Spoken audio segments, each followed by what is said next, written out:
Hello again, Struck Club. Welcome back to this Friday evening, and I will be doing kind of what I was doing yesterday: Torchlight 3 co-op sessions with viewers.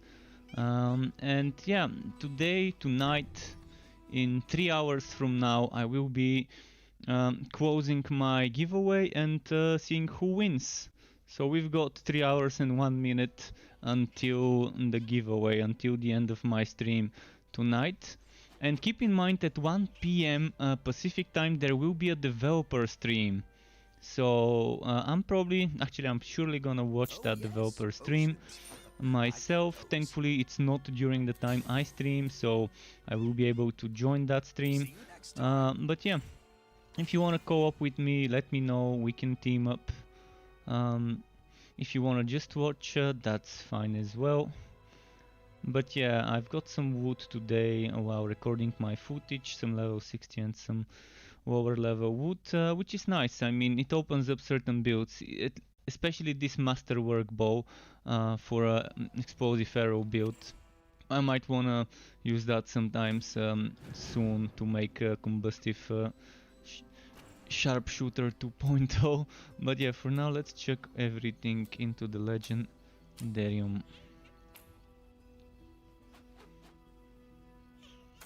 Keeping some spares. This one will be to use. Probably gonna put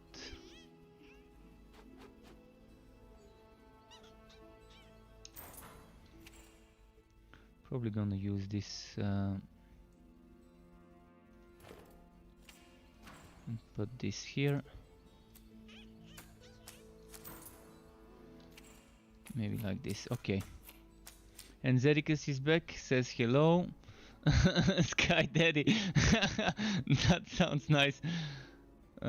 Yeah, I will give Sky some petting. He's standing sat in the hallway because the door is closed to the living room, and he's just staring at the living room with a sad expression.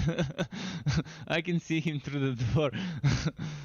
Sometimes the faces Sky makes are fun.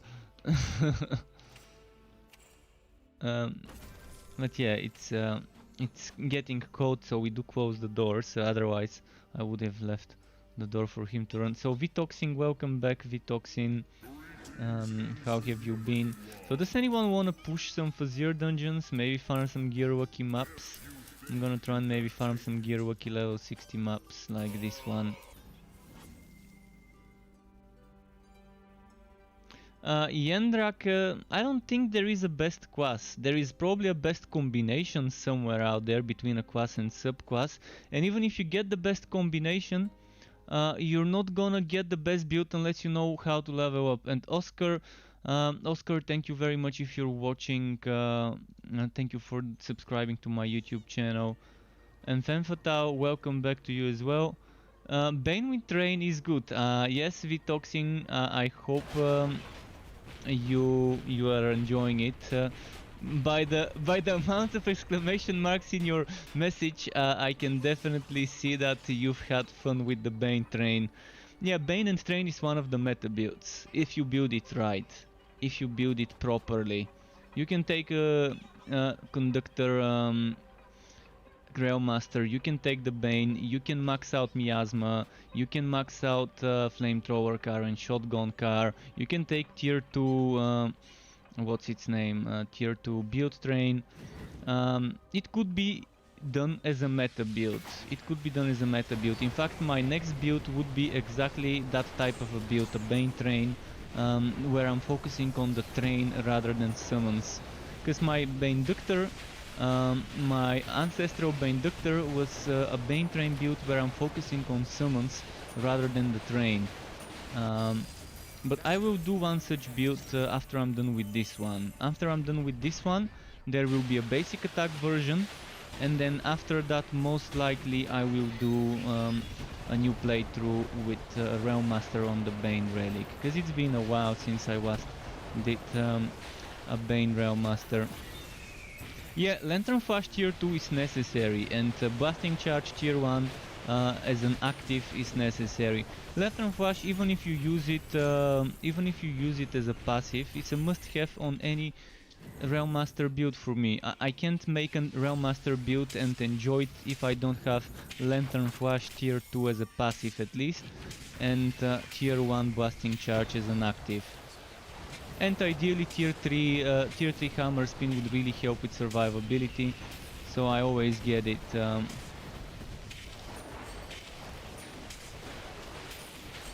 But yeah, I'm just trying to get the final 4 remaining items for this dude before I can move on a Realm Master with the Bane to test what I can do with it this time around after the changes, rebalances, nerfs, buffs, etc.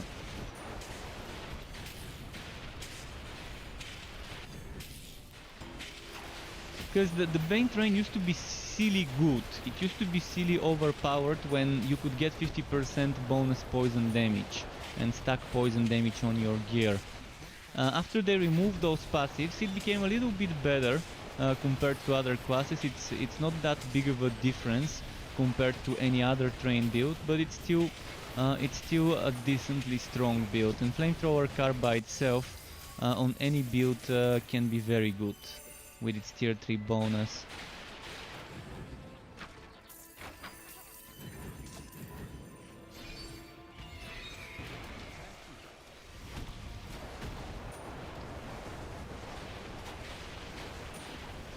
So yeah, I'm now trying to farm those 4 remaining items. And the thing is, I need level 60 of those items. I don't need them for the Legendarium, I need the items I'm about to wear. I need 3 pieces of the Musketeer set, ideally the chest, the helmet and the gauntlets. And I need the Bone Razor. Once I've got those, I will be happy. I'm wondering what I should... I'm probably gonna gamble for the helmet first. I did gamble 25,000 gold coins last night and today on one-handed, but I'm just gonna prioritize my armors rather than the Bone Razor. Even if I don't get the Bone Razor, actually the Bone Razor I need for the Legendarium. But I think the Bone Razor doesn't drop under level 60, so I'm still gonna stick to level 60 farming today.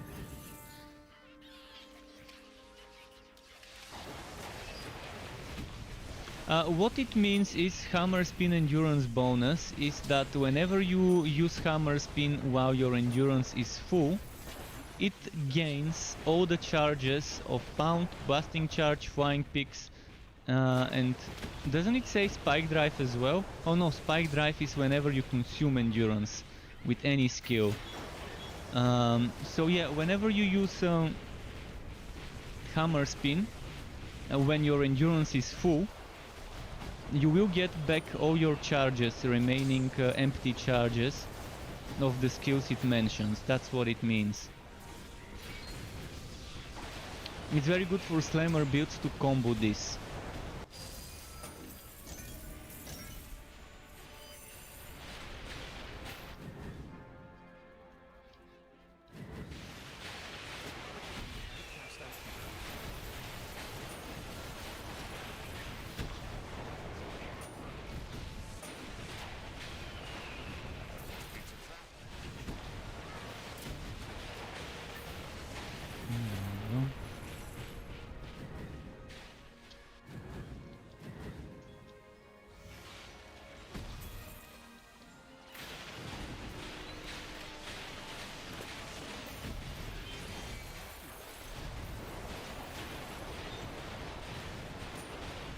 But yeah, the giveaway ends today, so if anyone hasn't signed up for my giveaway, exclamation raffle, I'm gonna use it after this fight to bring the link. You've got a few hours left if you want to win 1 out of 3 codes. And don't forget to join the developers on the official stream. There might be some official giveaways on the official launch stream at 1 PM Pacific. 1 PM Pacific. What would that mean my time? Let me check the Pacific time at the moment. Pacific. 1 PM Pacific. 1 PM Pacific would be 30 minutes after I end my stream.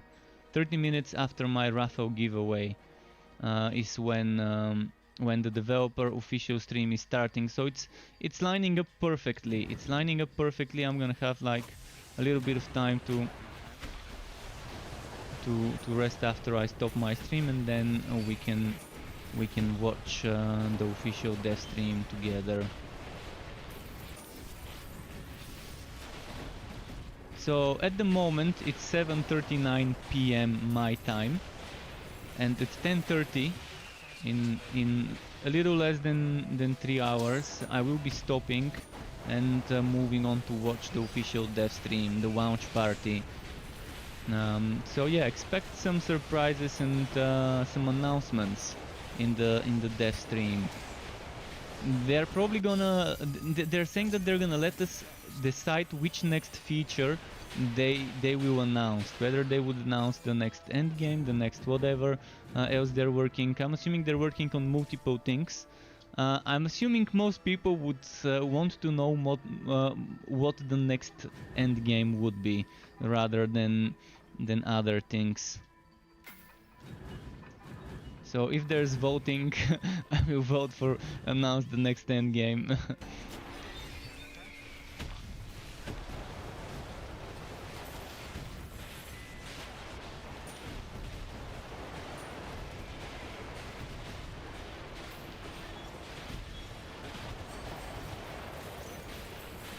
Oh, yes, yes. One of the 4 items down, so 3 more items to go. It's kind of shitty. It's really shitty, honestly. It's a shitty one, but at least it gives me built-in defense and block chance. So 2 out of 4 are good. 2 out of 4 on the stats. It's not so bad. It could have been much worse. Okay. So now I just need Bone Razor, Musketeer Helmet, and Musketeer Chest. And thanks for the grats. It's been a while. I spent the most amount of time doing endgame on this hero. I think I've played this hero for like a week already. I've never spent this much time before moving on to a next build. I mean, I have spent much more, but ever since early access started, I've been constantly switching heroes so I can get all 20 combinations.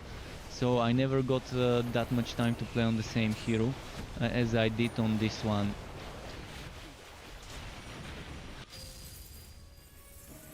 But now that I'm done with all 20 combinations and having at least one build, I don't mind spending more time on a certain class, subclass, if the drop rates are bad and not rewarding me. But yeah, 1 item to go, 1 item down, 3 to go. And then the build will be ready, and then I can make 2 builds, one with the summoner, one with the basic attack stuff.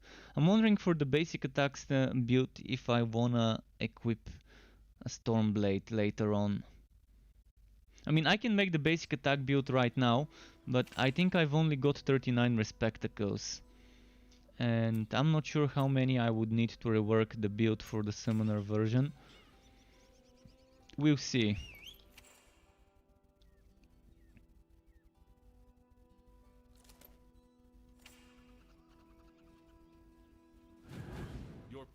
Did they have a socket? No socket. Well, unlucky.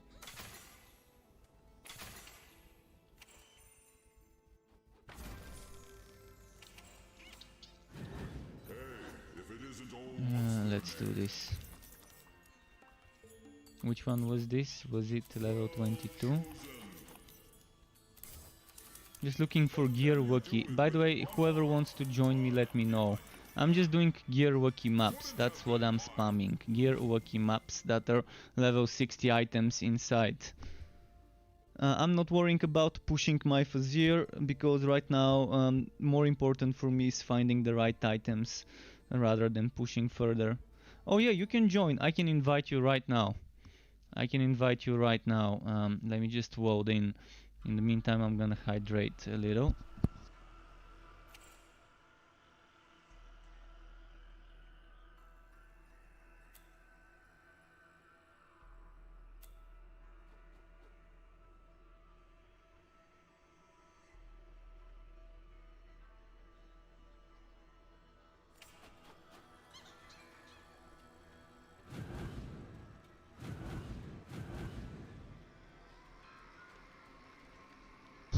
And here's Vitoxin teleporting, and thank you by the way to the people who just followed, for the person who just followed, Hoser, a lot of R's.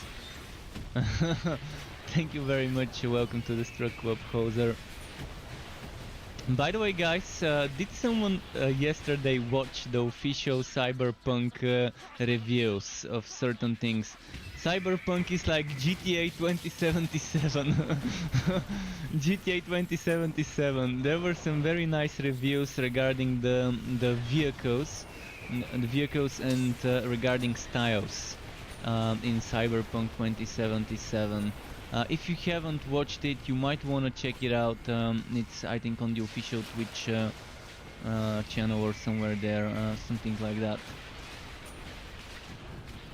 I was wondering if I should make a video, if I should rip some of that footage and make a little bit of a video from it. Maybe some of my members are wondering about that. I could make it probably, but I was busy today doing some other content for Torchlight 3, so I didn't have time to rip that 2077 footage and talk about it. But yeah, GTA 2077, this is... if you wanna play this GTA, you probably would have the chance to play it that way. Cyberpunk, if you wanna stop doing quests for a while and just explore the open world and just drive your favorite vehicle. Cybertruck 2077, that's also something, you have some trucks there.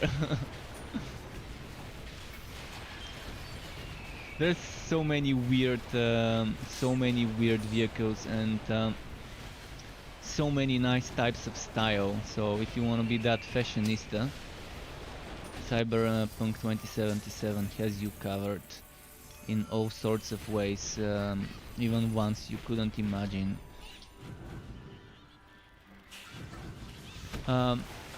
Osmo, thank you very much for following me on Twitch. Welcome to you to the Struck Club as well.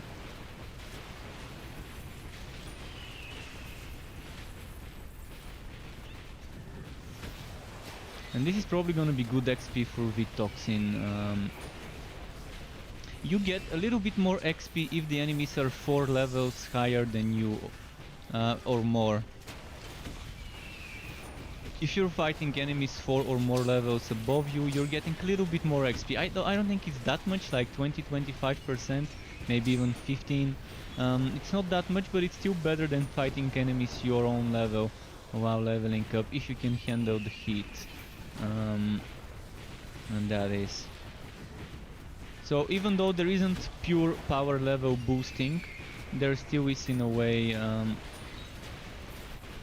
kind of a way to boost people. Although I think the better way to boost WoWies is to help them run through their quests. If you help them run through their quests and give them waypoints to save them walking time, that might be a little bit quicker. Because they have to do the quests anyways, even if you level them up to 60 with maps, they're still gonna need to finish the story to be able to unlock the Fuzier's dungeon for that character. To do it so. Otherwise they can always join someone else's Fuzier, I think. Because we did it yesterday if I'm not mistaken.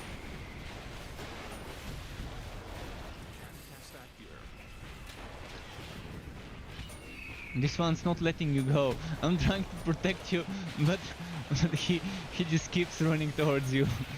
That's what I was talking about, that how silly those monsters are on Ridiculous. They're super quick. I think that the model is called High-Vid Drone. So the High-Vid drones on Ridiculous are super quick, and when you get an elite High-Vid drone, they can just they're almost zapping through the map like Sonic. Like you move and then in a second they're already there.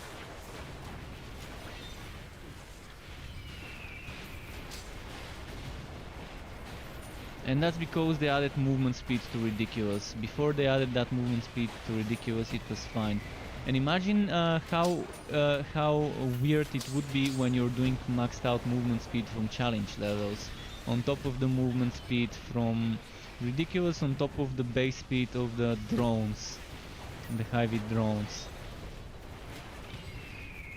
But I think this is a perfect level to farm. Level 20, it's not too easy, it's not too difficult, it gives you level 60 items. And if it remains as Gear Walkie, which I don't think it will after this map, I'm gonna have to find another Gear Walkie.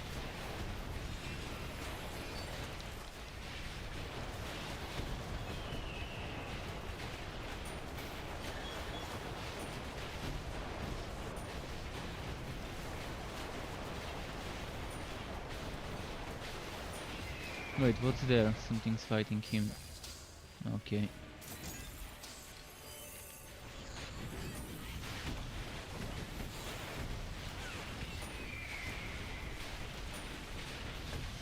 But I found a bug today with Revolt, where the Revolt cooldown gets stuck, and I think it only happens in the story zones. It happened to me like 3 or 4 times today within 2 hours of recording footage and farming stuff.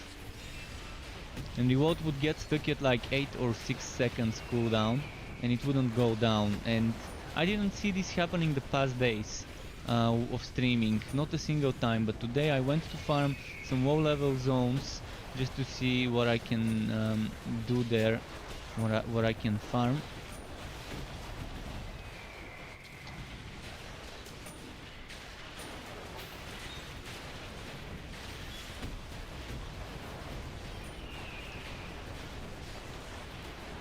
Oh, there we go. Okay, he's level 53 now.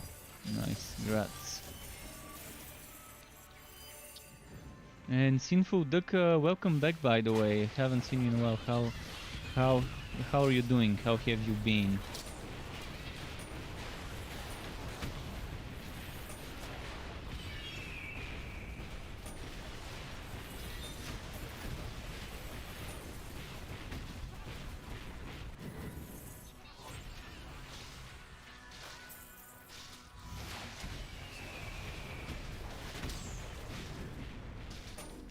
Alright, here we go.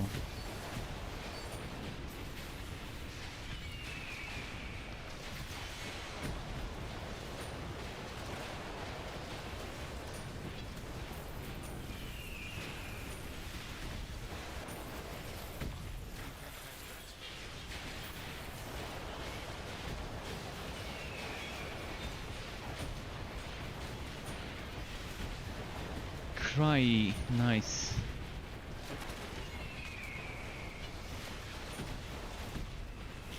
Interesting names. Cry.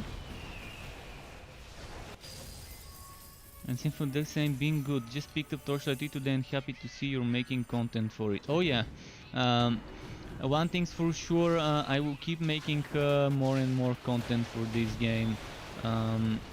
So I'm not going anywhere. Even when I start playing, next month, Cyberpunk 2077, I will not be abandoning Torchlight 3. It's my main game, the game that I've made the most content for. So yeah, there will be more. I've got some ideas for some content I wanna make in the next few days. I also have to update my old builds. People are asking for guides of how to level up my builds. I wanna make this a thing. I wanna go and revisit all of my builds on my website. Today I updated the Electrode Sharpshooter. I updated the Electrode Sharpshooter with a suggestion of how to level any Electrode Sharpshooter with chaotic strikes. And I will be doing that tonight with or tomorrow morning, depending, for a Bane, not Bane, for from a Flaming Destroyer Railmaster train build. I will make a suggestion how to level up such a build with Sword Smash and how to level it up without Sword Smash. Although Sword Smash probably would be the easy mode of how to level up such a build with Egg of Mayhem. So I will make sure to post under each of my builds one by one. I will revisit them and give people some suggestions of how to level up. At level 1 do this, at level 2 do this, and all the way until like the 20 something 30th level, which is the important points where you're really wondering where to put the points. I think after level 30 it's up to personal choices, but until level 30 most builds people might really want to know some effective way to level up. And with the Electrode, the effective way I found to be chaotic strikes. Targeted strikes is good way as well. If you prioritize targeted strikes, it's not gonna be bad, but chaotic strikes is very easy. Also, if someone's wondering how to pick their subclass, I uploaded a video today about what builds you can make and what relics you would want for those types of builds. Like direct damage builds, survivability builds, proc monster builds like the one I'm playing. Actually, the build I'm playing right now is minion and proc monster. It's a hybrid. It's a proc monster build where you're using minions to trigger procs. So the more minions, the more hits, resulting in more procs.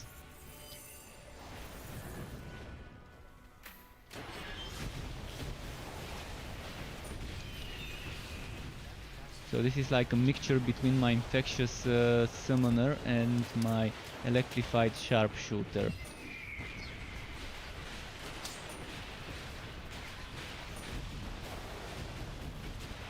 But it's still not complete. I'm missing 3 items. Musketeer hat, musketeer ropes, and bone razor. This is coming as a build, coming soon.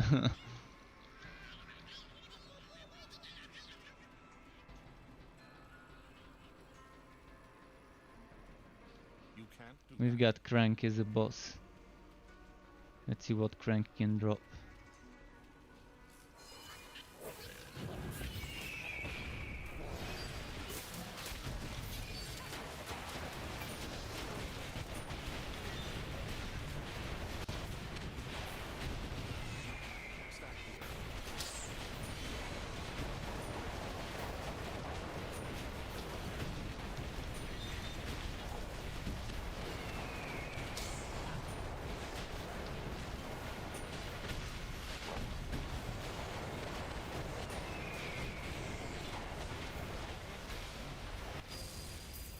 Alright, there we go. There we go. Boss down. And getting Wookie though. And Never Enough Grudges says here, there is there a place for a third person? Yes, there is a place for a third person and for a fourth person. We have 2 more slots. Grab them while they're open. You can join us, even if you're not level 60, you can still tag along. And even if you die, I can try and res you if it's not too hot around the corpse. So if you want to join me, there is my Steam friend code. And I'm happy to hear that you're loving Bane Train Detoxing. And Sinful Duck says, I'm a caster at heart, so I've only tried Dusk Mage so far. If you've tried Dusk Mage and you love casting quickly, Electrode Zealot builds would be very fun for you. Electrode Zealot builds with things like Absolver, or actually I can show you, but with things like Absolver or Holy Bolt or Unholy Bolt or Entropy, they will be very fun for you to play. So I've got the Absolver Zealot build, and it can be reworked a little to your preference, but the Absolver Zealot is very fun, because you're stacking up to 75% casting speed, and that's a lot of casting speed. You can just spam, but important thing for that type of build is to manage your mana. If you're casting too quickly, your mana is getting drained too quickly. That means you would definitely need to wear or put in the Legendarium what's it called, celestial boots for mana infused, and you really need to make sure you're getting the set bonus. And cost reduction for your spam skill. In my case it was Absolver, so I was stacking 2-3 items with minus percent mana cost for Absolver, and it works. But yeah, this is the tricky part, making a fast casting speed build work without constantly being out of mana. And yeah, cost reduction is definitely great, mana regeneration is great. Things like Damnation could also help. I'm not on a disc mage. I instinctively open up my inventory, my skill tree, to try and show you which skill I'm talking about, but then I remember I'm a sharpshooter. But what happened with Never Enough Grudges? Did he add me on Steam? Let's see. He's added me. Okay, so Swag Cat. I'm gonna try and add him in the party. And in the meantime, while he's teleporting to us, I'm gonna try and find us a Gear Wookie map. Gear Wookie map, 50% Gear Wook.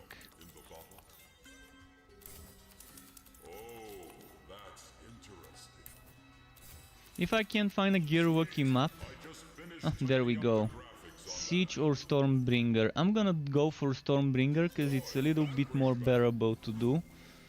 Let's quickly check if I've got some stuff to sell with my pet.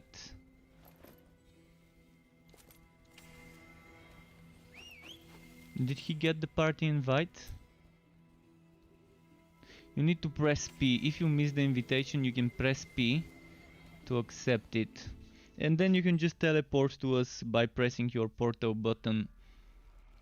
You can press Z or whatever your portal button is, it will open a window, and then you can click next to mine or Vitoxin's name. And that would port you right next to us. I love this warp to party member option, really love it. Femme Fatale says, hello mate, is your Realm Master plus Bane build still viable after release? It's still viable, but it's not meta. My Bane Realm Master build is more of a fun build, where you're stacking summons and you're doing damage with the summons. It can be reworked to be more train-based build, but mine was minion build, not a train minion build. So as you can see, I'm not relying on my train for damage on my Bane Ductor, Ancestral Bane Ductor. I will make a new one for those who are interested in more of a train-centric, more meta kind of Bane train build. My next playthrough will be that type of playthrough. As soon as I'm done with this build and with the basic attack version of this hero. By the way, Grudge, just press Z or whatever your portal is, this thing. Press this one and click on the human next to one of us, and it will teleport you. I can't open it up right now because I'm inside the map, but when you click your portal button, the portal hotkey, you would be given options to teleport to us. Oh, there we go, he's here.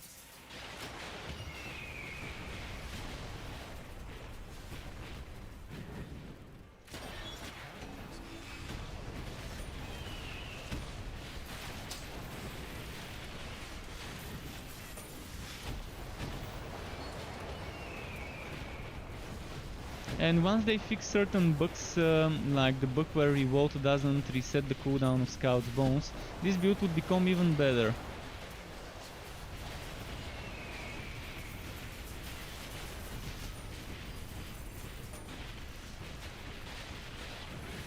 Ah, shit. I thought he was resting and moved away.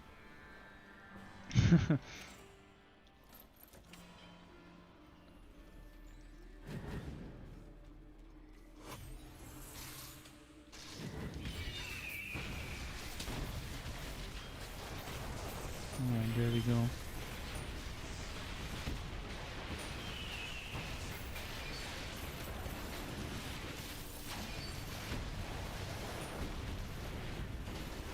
I'm wondering what build Grudge is playing.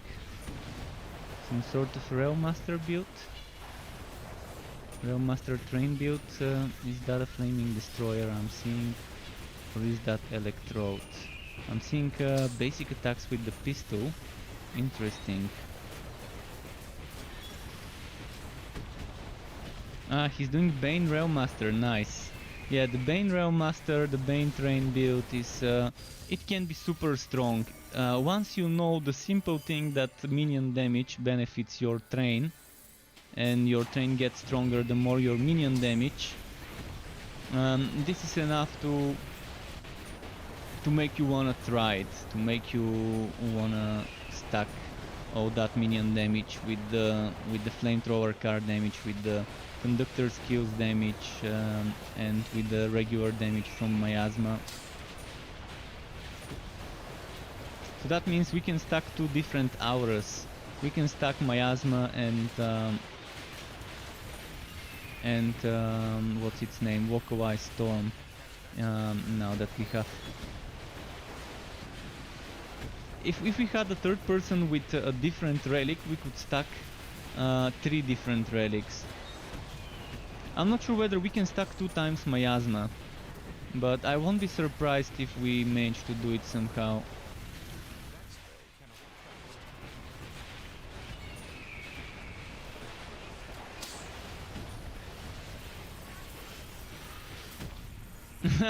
The explosion got him.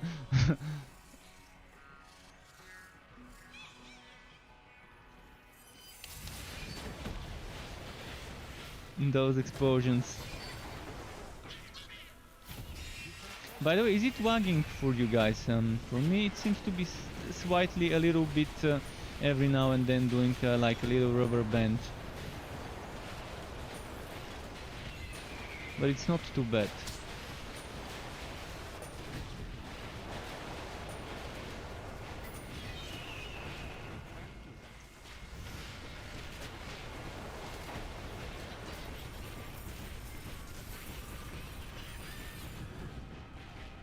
Stream looks good on your end. Okay, well, it's very subtle. You probably don't notice it. I can notice it because I know when I'm pressing a button and when there is a delay. You're not gonna notice it yourself, but I know it because I know when I'm pressing the button and when the action is happening. It's very small delay, and suddenly now it just sped up. Everything became quicker. But yeah, it's minor. It's definitely nothing compared to first couple of weeks of early access, first month of early access. Definitely nothing compared to this. So if you cannot notice it on the stream, then you kind of understand what I'm talking about, how subtle this is.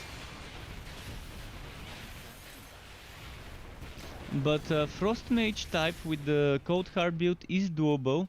Again, Cold Heart right now, I hope they rework certain things, because apart from Ice Shield and maybe Cold Front and Snowstorm, the other skills are very underwhelming.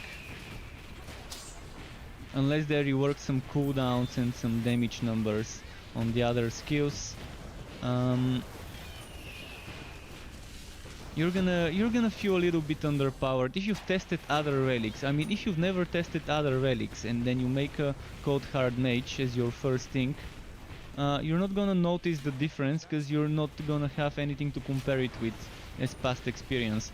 But if you've played a mage with the Electrode, or the mage with the Flaming Destroyer, or even with the Blood Drinker, where the mage doesn't feel that strong but definitely can survive, comparing that to Cold Heart, which doesn't survive as good and doesn't do as much damage, you're gonna kind of realize what I'm talking about.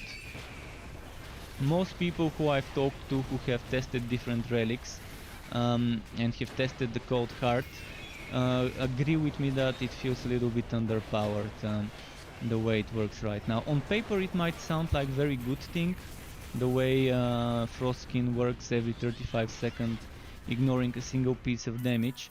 I mean, the obvious synergy would be stacking 40% evasion and 40% block chance, with Cold Heart build that maxes out Frost Skin and with Ice Shield. So that means you're barely gonna get hit, you're only gonna get hit 36% of the time, and whenever you do, for 35 seconds you can ignore one hit every 35 seconds. But the thing is, in the game is designed in such a way that in 35 seconds you're getting hit shitloads of times. No matter how much you dodge, you're still gonna get hit by some sort of little damage over times or whatever, and that's gonna ruin your Frost Skin. So if it's once every 35 seconds, it's just not gonna be enough to make it worth investing 5 points into that skill. And since Breaking Point relies on Frost Skin, Breaking Point triggering once every 35 seconds is just a joke. When I can trigger something like this multiple times a second, compared to Breaking Point triggering once every 35 seconds. Magma Burst triggers more often, Spread of Death triggers more often, Rupture triggers more often, Firestorm triggers more often. I mean, every other proc on a relic triggers more often than Breaking Point can. Even if you consider the 3 times of ignoring damage with Ice Shield every 20 seconds, because that also counts for Breaking Point. Even if you consider that, it's still not enough to make me want to tell people, hey, invest into this skill, it's great. Right now I'm telling people, hey, consider making a build that would invest into that skill, because eventually when they rebalance it, it might be great. So yeah, Cold Heart, I would stay away from Cold Heart for now, until maybe we see some sort of changes. Okay, next map.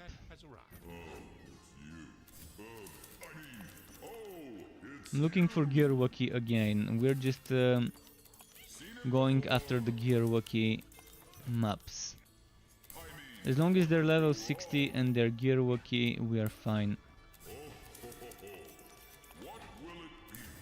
If I don't find one, we might go for someone else's. Alright, there we go, we found one.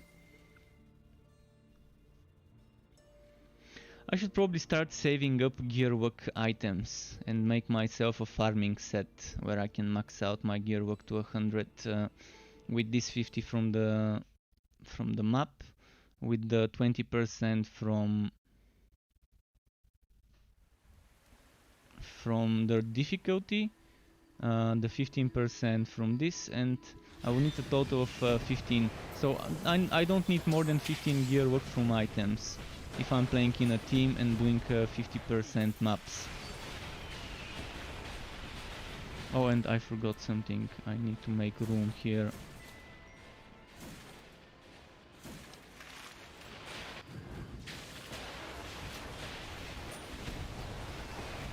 Sinful says, I'm running Blood Drinker right now, not sure what skills to pair with it yet. A Drain. Go for Drain, you're not gonna regret going for Drain on any build. I mean, it's not the best, but I love it. It's such a nice build. You kind of need to be close to the enemies, but maxed out Drain and maxed out Bloodseekers is amazing. And make sure you put at least 1 point or more points into Living Barrier. As soon as you can, Living Barrier, even as 1 point, is such great survivability. So Living Barrier, Bloodseekers, multiple, and Drain. Those you would love if you're doing a mage. So my Himuturch mage build may not be the best DPS wise, but there's a lot of healing. And if you have a lot of defenses, if you're stacking defenses in your gear, or evasion and block chance, all that healing would be of big help with the damage reduction you can get. I mean, you can heal with Living Barrier, you can heal yourself while doing damage with Bloodseekers and with Drain. And Bloodseekers doesn't just heal you, but Seekers heals other people as well. So you gotta consider that. Everyone around you gets 25% extra damage and gets some healing.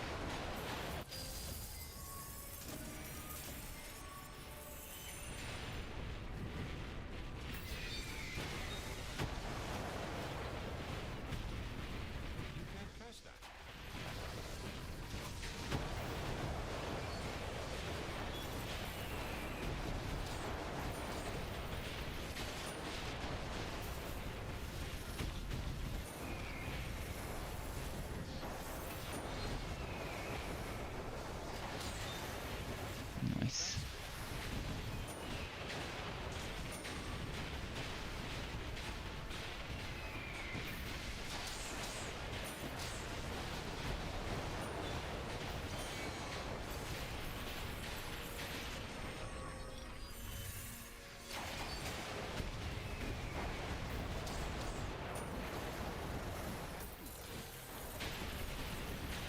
Right, what's this? Gears.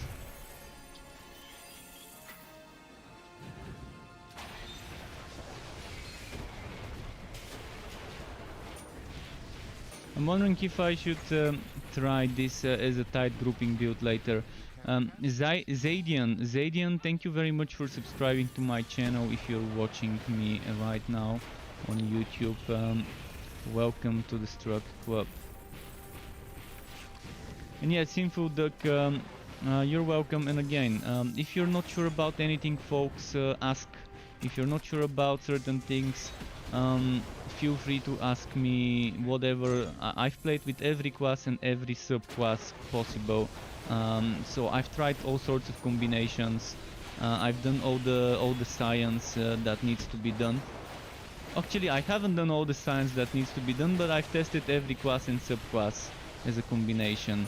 There are still so many things I haven't tested. In fact, basic attack builds I've barely tested. I've tested basic attack builds on Electrode, on Blood Drinker, and a little bit on the Bane. I've not tested Flaming Destroyer basic attack after they reworked it. And I've not tested... actually, I did test a little bit of Cold Heart as well. But again, I didn't test it for long, so... I will be testing soon enough maybe a Slammer with basic attacks. With the Flaming Destroyer, but all within good time. The next thing I'm gonna be leveling up would probably be a Bane Realm Master, and after that maybe some sort of a Dusk Mage. We'll see which one I would want to level up. I've been itching to try an Unholy Bolt Zealot, similar to the one that Michael made on the Death website, on the Torchlight III website. Similar to that one, but different. More like a mixture between his Zealot, between his what's it called? I forgot the name, and the Bolt Launcher or something like that, Bolt Buster or something like that. So similar to a mixture between his build and my Absolver Zealot, but instead of spamming Absolver, I will be spamming Unholy Bolt, and then I'm gonna have to figure out, maybe I'm gonna use Radiant Blast to build my Light Buff bar. Most likely I'm gonna test something with that as the third playthrough. We'll see. I mean, there's many things to test. I could try it as a Pyromancer build, where I'm using Unholy Bolt and Radiant Blast. So I avoid using the same relic this often. We'll see. There is a lot of time until then. First will be the Bane train-based setup.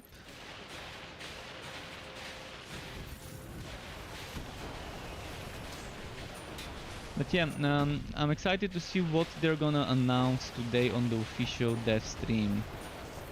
What sort of future feature they would announce on the official launch party.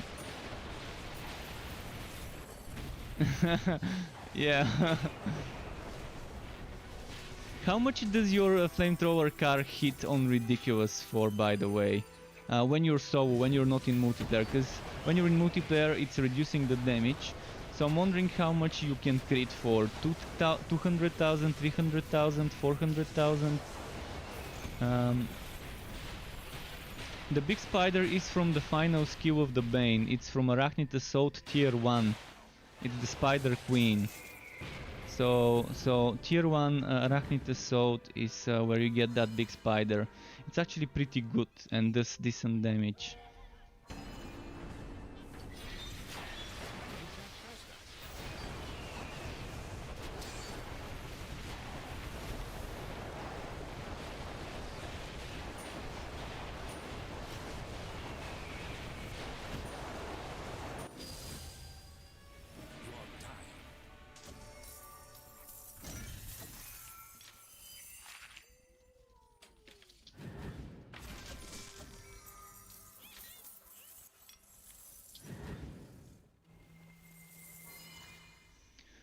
Okay, how many maps did we do already? 3 in a row.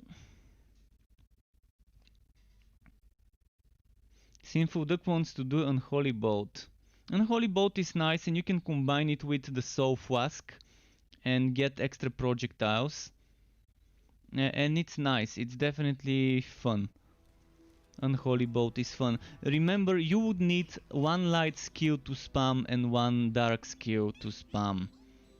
If you're not spamming your light skill, you're gonna need something that can help build. And the thing is, for the light 3 of the Dusk Mage, you don't have something like Entropy or Energy Spike. Like that you can just cast once every few seconds and get a ton of light buff bar. That's why I suggest just using spammy skills. For spammy skills I mean Holy Boat, Absolver or Radiant Blast without using the Radiant Blast legendary that adds cooldown. That's if you want to quickly build the light buff bar. I've noticed that Holy Fury is not that great when you want to build the buff bar. It has its uses, but the other things I mentioned allow you to build up the buff bar much quicker than Holy Fury could. By the way, knockback, chance to knockback, is a great stat on builds that have multiple projectiles for single cast, like this thing. Each of those projectiles can knock back the target, resulting in the target having higher chances of getting hit by some of the next projectiles. So if you're doing Energy Spike or Entropy, you might want to get a little bit of knockback chance. Maybe not too much, but you would definitely want some knockback chance on Entropy or Energy Spike Dusk Mage build. Or on a build with the Infectious Shooter, if you can squeeze in knockback chance without sacrificing DPS or survivability, it will be good, because again, 1 extra hit, 2 extra hits per cast on an enemy could be overall better damage.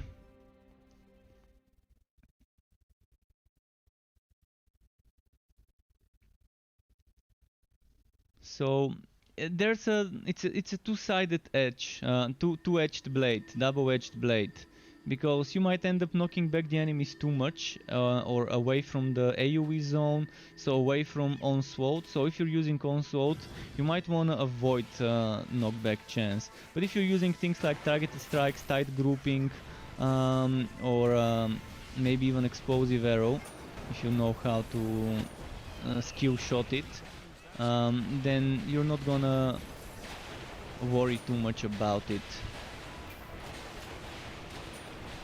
Only with onslaught builds you might wanna avoid knockback chance, like I am right now.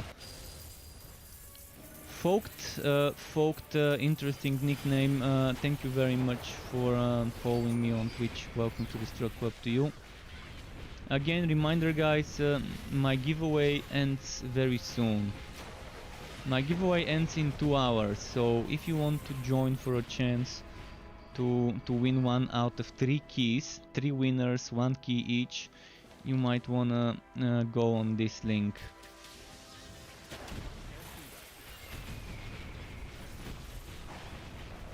And half an hour after my giveaway ends will be the official dev stream, which I will be watching. And there might be some keys given away there. I can't guarantee whether the developers would give out keys, but it's their launch party, so I wouldn't be surprised if they do. So to those of you who are unable to get the game,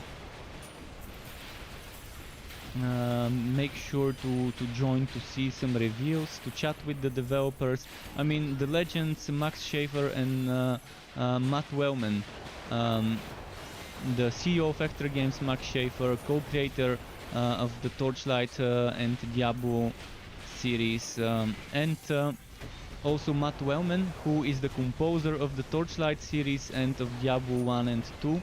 I'm not sure whether they hired him to do Diablo 3's music, but he's the legend behind the iconic Diablo 2 music. And Torchlight. The first time I played Torchlight, I was like, hey, that's the music from Diablo. I was a kid, remember. Then later I realized it's not the same music, it's just the same composer. And you could definitely feel the similarity. So yeah, you would be able to chat with both of them on twitch.tv/play-torchlight. So I will end my stream when the time comes, when it's time to do my giveaway. And after I do the giveaway, there will be like half an hour before the official dev stream starts on the official Twitch channel.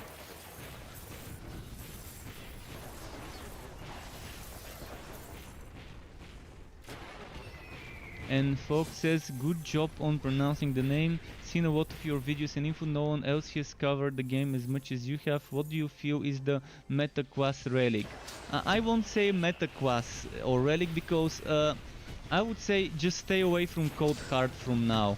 And maybe stay away from Forged unless you wanna do a build where you're swatting most of your points into relic stuff. One person has cleared all 251 stages with the Flaming Destroyer Forged, but he was barely using any Forged skills. He said he only took the defense skills of the Forged, which would mean he took probably Vortex Bomb for the double armor and probably took Power Projection. And he was just using things like Blazing Pillar, Summoning Smash, Firestorm, what else? Magma Burst. Maybe he was using the basic attack of the Fire Relic, and he was using basic attacks to trigger Fighter Spirit. I can't tell you everything he did, but I can tell you that right now the Forged, or at least the ranged Forged, could feel a little bit underwhelming, and the Cold Heart Relic could also feel a little bit underwhelming. But if you take Electrode or Flaming Destroyer, you're gonna like it. And we just got disconnected. I'm not sure if it was just me. Yeah, I think everyone got disconnected.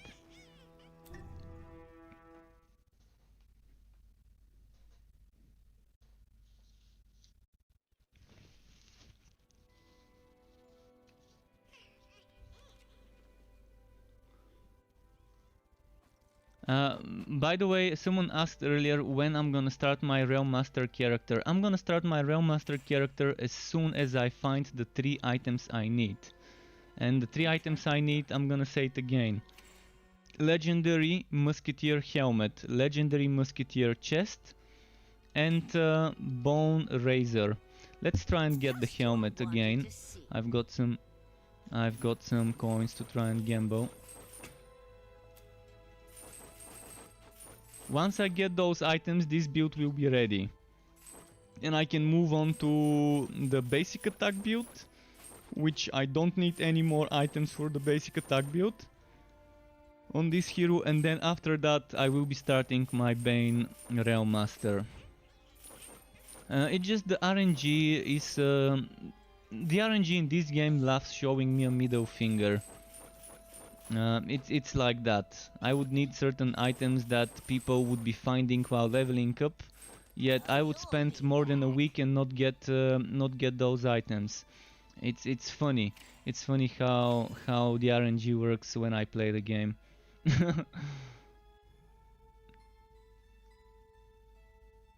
We'll see. I mean, it's not like I need too many items, just 3. But it's already... how many days have I been playing this hero for? Let me check my live streams. So I started with this hero on...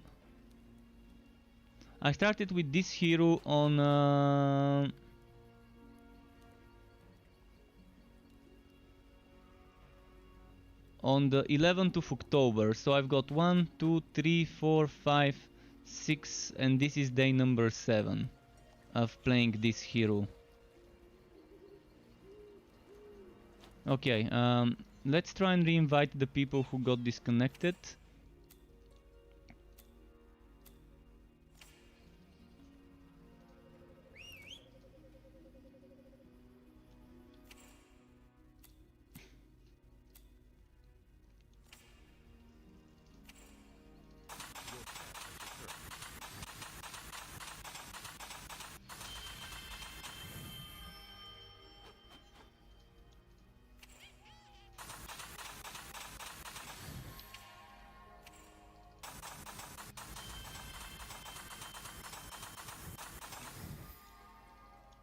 Okay, and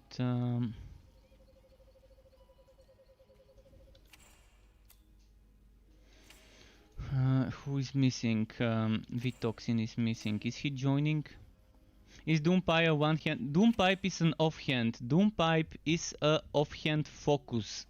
Focus offhand. If you wanna gamble for Doompipe, take focus as a category to gamble for.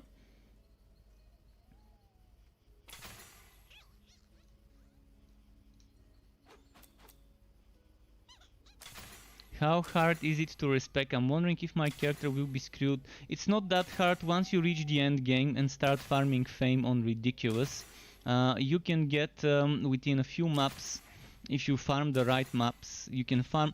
So let's say you want to respec and you're whacking respectacles. You would prioritize Infamous Uniques maps, with Uniques being the priority over Infamous, but if you have Infamous and Uniques at the same time, it will be the best. That will maximize your fame, which would maximize your respectacle gain. But if you're farming for gear, of course, you will be going for gear wacky maps. Oh, Vitoxin just found it. Grats Vitoxin. Should I invite you again? And yeah, enjoy it. Doompipe is a great DPS boost. It's the best DPS boost for train builds that use the flamethrower car. You can't do something better for your train build than a Doompipe. Then you get a shotgun car next, and then you're sorted with that goodness. Okay, so let's go and find that gear wacky map. Since we disconnected, I think it's the same place. There's a Gauntlet gear wacky map, but that's pointless because on Gauntlet we don't get drops.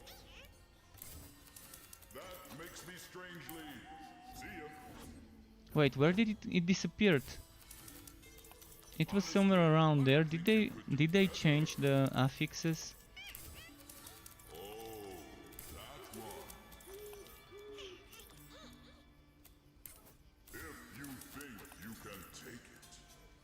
The Gauntlet doesn't work for me. Okay, well, I'm not sure if we should do it. Should we do the Gauntlet map or should we just do anything just so we can Because I don't see a Gearwalkie map. We can do a quick boss map to reset them. Let's do a quick boss map so we can reset them. And let me invite Vitoxin if he wants to join. Oh, he needs to go it. Alright, Vitoxin, thanks for joining. If anyone else wants to join us, let us know. Gerardrus says, oh, you have been doing the Sims stuff in your fort. Not much, just a little bit. Just a little bit. Just enough for my videos to have some stuff in them. And Femfantao says, is it possible to rush through the story on easy difficulty and then switch to ridiculous? And yes, it's possible. You can rush on an easy difficulty. In fact, that's how I prefer doing it. I prefer doing it on practice. And then switch to ridiculous later on. You can switch difficulties at any time. The only thing that changes is you permanently lose your cosmetic badge. And you get a shittier badge. If you don't care about cosmetic bragging rights, then you can just switch to a lower difficulty and eventually later switch back to the higher difficulty. If you wanna rush the story a little bit more, keep in mind you're gonna get less XP on the lower difficulty because there's gonna be less monster packs and less champions. So less champions means less monster packs and less XP and so on. So on practice, if you're leveling and rushing, you're probably gonna find yourself out-leveled by the content and have a bad time. Which is why I suggest, if you find that you're fighting enemies 3 or 4 levels higher than you, just stay there for a while, keep killing some enemies, maybe open up a portal, like one of those portals that the game gives you, to catch up with your levels. Maybe re-walk to the character selection and do one of the zones again. And Jason Leap, thank you very much for the YouTube sub if you are watching me stream live right now. Let's try and find a Gearwalkie map. I should probably push my Fazir dungeon a little bit further so I have more options to choose from. Netherwell Gearwalkie, this is our next map. And you would love to join, if you would love to join, add me on Steam. You can add me on Steam, let me know when you've added me so I can confirm and send you an invite.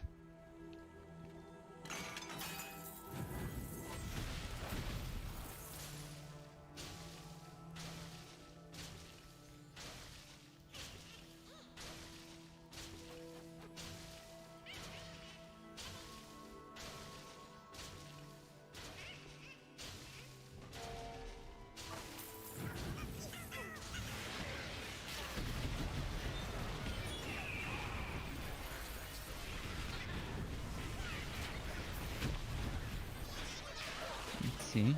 Oh wow, I'm taking damage from somewhere.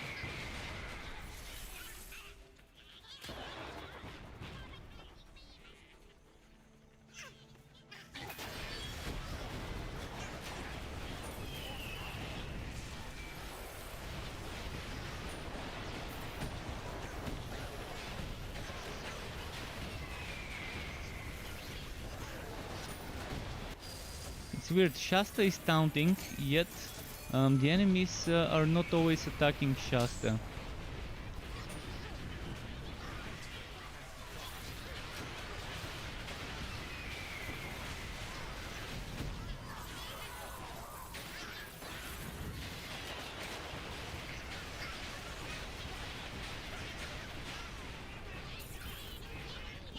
So Femfatao says, so I'm gonna start Bane Rail Master and come later for some tips. Sure thing, sure thing. Anytime you can come and ask. Wait, I'm seeing this chest. Okay, there we go. Any suggestion for like the first 20 levels? The first 20 levels, on level 2 get Busting Charge. Level 3 and 4 don't take anything, maybe. And at level 5, put 3 points into hammer spin. Sounds familiar? Kind of the same way I do with with with Ghost Visage, but not putting anything at 3 and 4 and getting Ghost Visage in this hero. So yeah, at level 5 you would put 3 points and then you would have 1 more point which you can probably spend into... Wait, was Lantern Flash at level 5? Lantern Flash at level 10. At level 5 you can probably put that point into maybe Spectral Spider. While leveling up, 1 point Spectral Spider is not bad until you get Miasma. Or actually you can put it into Mortar Car. So at level 5 you put 3 points into Hammer Spin and you put 1 point into Mortar Car.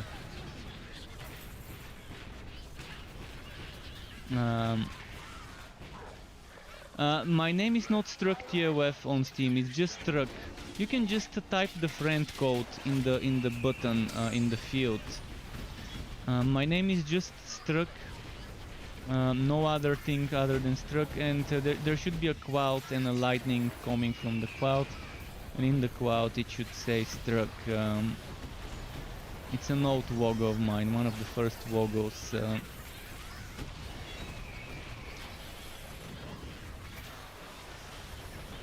It's low quality because I was using some sort of website with free stock footage images to make that logo. Otherwise I would have actually added it on my t-shirts if I had it in high resolution.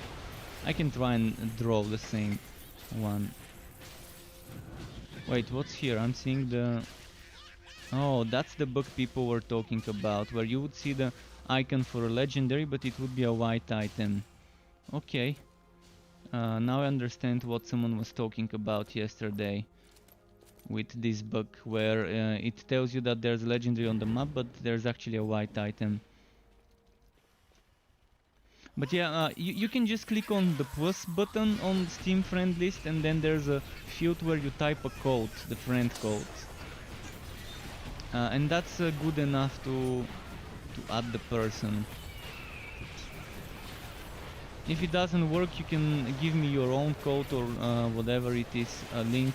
I can even try and generate a link for you if link is easier than code. My friend code was in the chat. You can either scroll up or I'm just gonna do it again.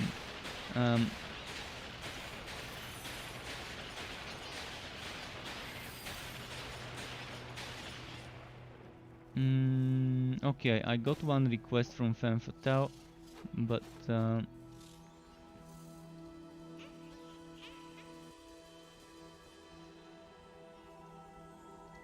I've just gotten that one invite. Alright, he's fighting here.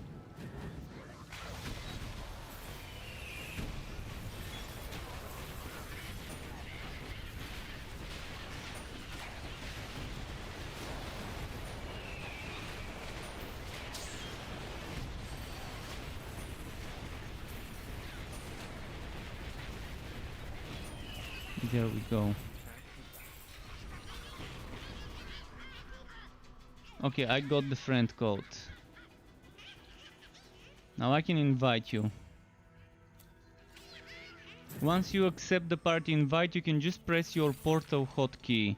The portal hotkey, and then click on the human button next to our name, either of us, and you can teleport to us.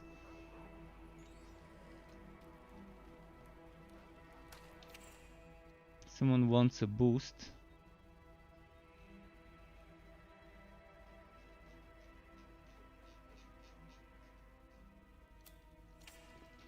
You can't cast that here.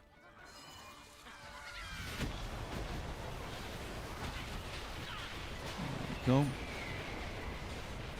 Not sure if AK-47 is watching. By the way, are you hearing me in-game or just on stream? If you're hearing me in-game, I can mute myself.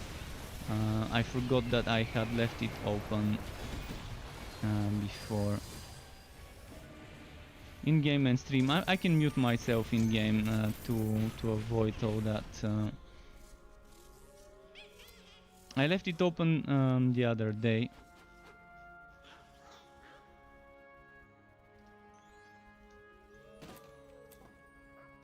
There we go. The thing is, yeah, if you're on, if there's a delay on stream, it might be a little bit slower than hearing me in the game, and it might sound weird. It depends. Sometimes there's delay, sometimes the delay is minimal. When there's delay, sometimes it's Restream's fault, not YouTube or Twitch, but Restream, which then relays it to the other places. Oh, only about half a second off. That's pretty decent. That's actually pretty decent. If it's not a big delay.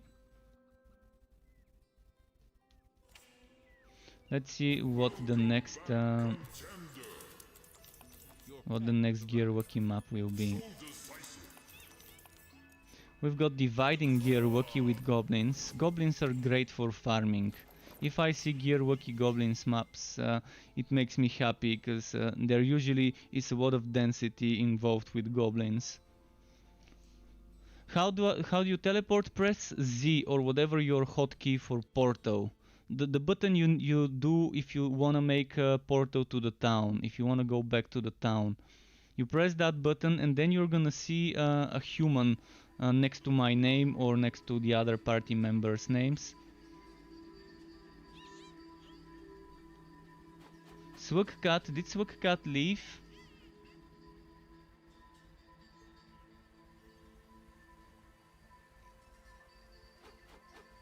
And did Swugcat leave himself, or did he get disconnected? It says kicked from the party, but it wasn't. He wants me to invite? I can invite him. Okay, he's here.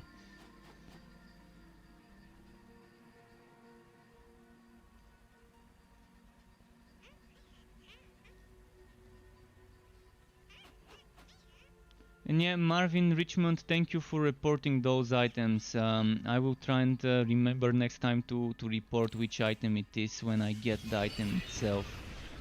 I think see, the Unreal Engine works in a very interesting way with blueprints, and you can easily give a property to certain item by just connecting this blueprint property to the item. It's easy, it's very easy. I mean, if you haven't seen people use the Unreal Engine, you might want to watch a video, but it's super easy to do something like that by accident, connecting the wrong property. So most likely there's items like this, where they have attached the property of a legendary icon on the map, on white items, but yeah, as long as we report them, they're gonna fix them.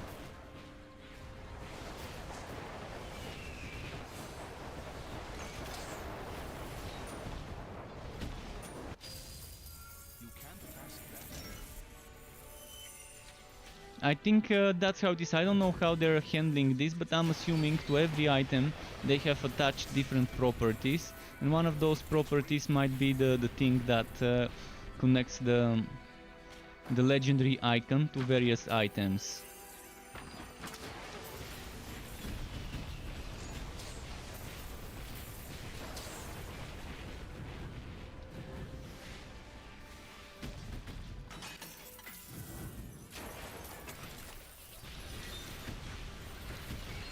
Have you encountered the reload cooldown? Yeah, I got that bug 3 times today while doing low level zones.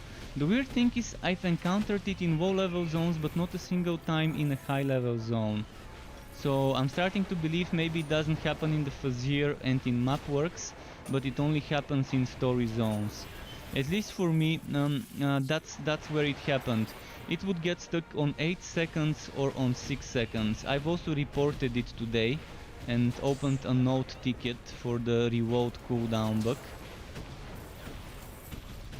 It has been fixed before. We had the same bug before and now it's back. So they probably know how to fix it since they already fixed it once.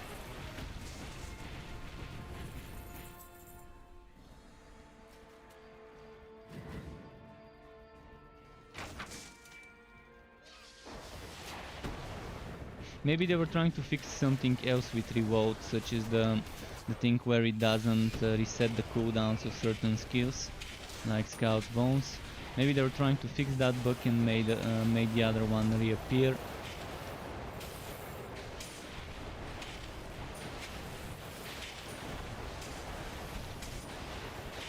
Do we have someone with Snowstorm freezing or someone with chance to freeze on their weapon? Because I'm thinking a lot of freezing. Freezing champions is the best, especially when it's a champion that's charging you like a Goblin Hound, and you freeze it in the middle of its travel.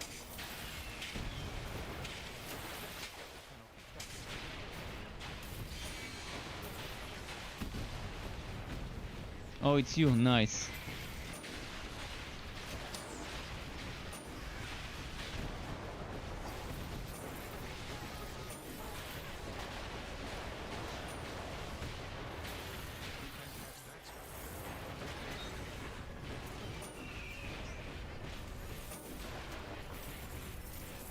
Did someone die or what happened? AK-47 moved to Trevail Passage.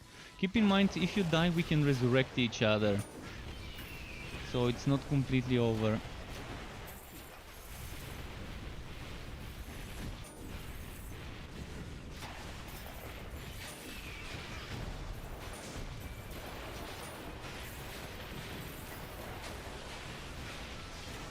Although I think you still lose wife-bound items if you die and get rest. I'm not sure how that is handled.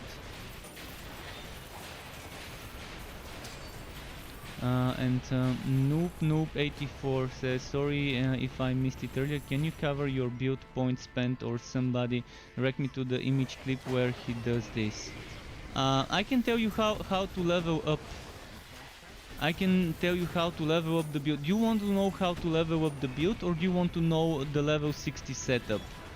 If you want to know the level 60 setup, you might want to wait a little bit, because the build is still not ready and I'm missing 12 points. I'm missing 12 points which I can get with the Musketeer set, and my Goblin Legion is only level 1, it's supposed to be level 8 plus 2, 8 plus 2 for a total of 10. And Deadpool, I'm from Bulgaria. It's in southeastern Europe. And did I miss any other messages?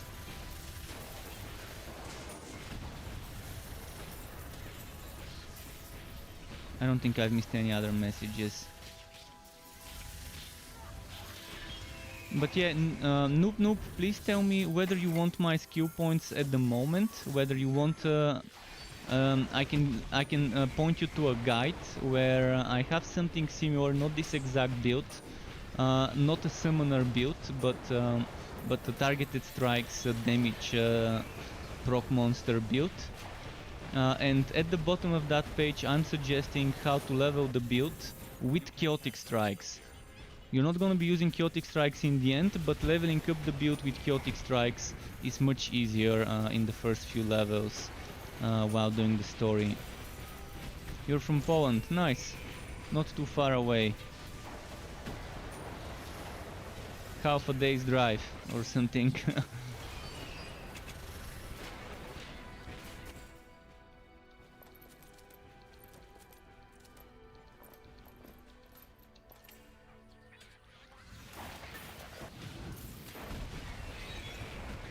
Actually, it's not half a day's drive. I think from Bulgaria, if you're not going through Romania and you're taking the long route, it might be longer drive, like 16-18 hours.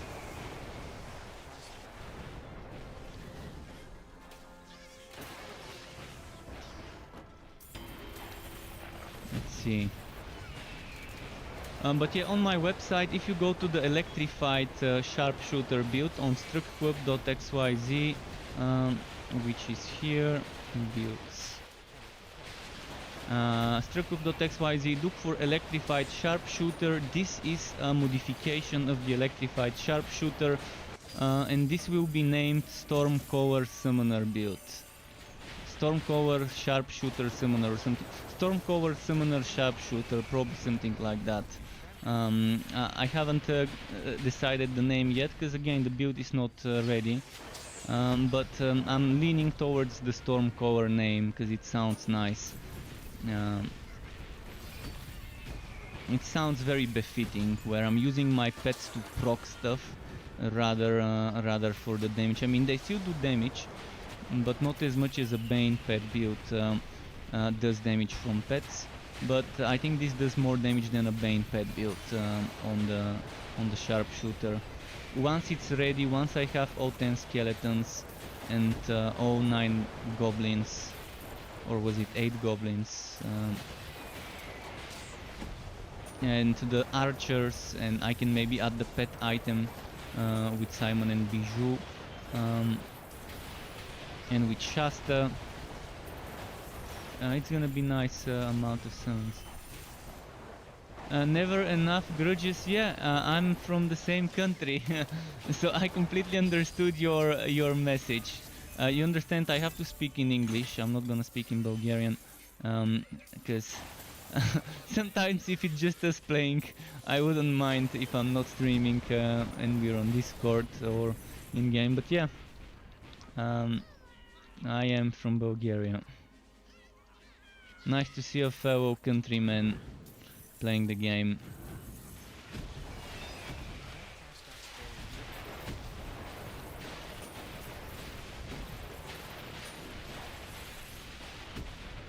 And good evening, Frutivo MVP.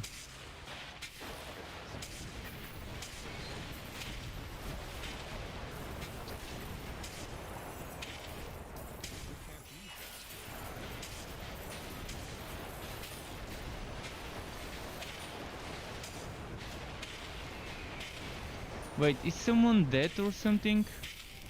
Tank, level 4. Oh, did he die without us? I must have gotten distracted. Sorry if I missed you dying. I'm wondering if it's gonna let you re-teleport us. We can probably push this map all the way to the end quickly.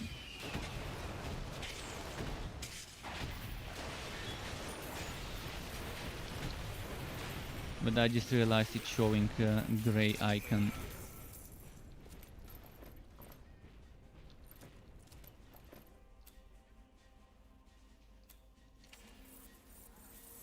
Okay, let's finish this map. Oh, he actually ported to us. So, I didn't know this works. So if you die, you can re-teleport back into the same dungeon? Is that how it works? Even if you go back to town?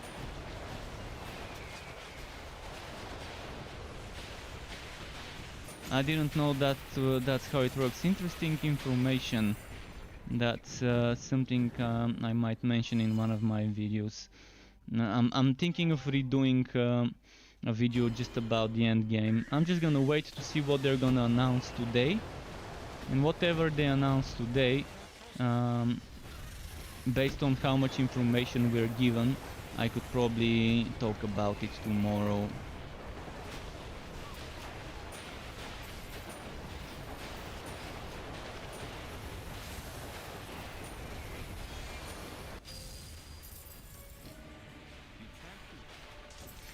Noop84, you found it and been playing mostly Realm Master, but it's not really your thing leveling. Not your thing having spent 99% of the time in Diablo 3 as a DH. So torn between Bane and Electrode for Sharpshooter. Oh yeah, Bane and Electrode. I would say go Electrode if you want procs, and go Bane if you want minions. Zikor, thank you very much for following me on Twitch. Welcome to the Struck Club to you. And yeah, you can still do summons and Electrode like a weird build like me. Hashtag weird build crew. We had this back in Wilson beta before the game launched. The weird build crew. So see, this was an experiment of mine, trying to combine my infectious sharpshooter and my electrified sharpshooter and get pets to help me proc lightning strike. This was the main idea that I had when I decided testing the summons with the electrode, to see if it's gonna be better.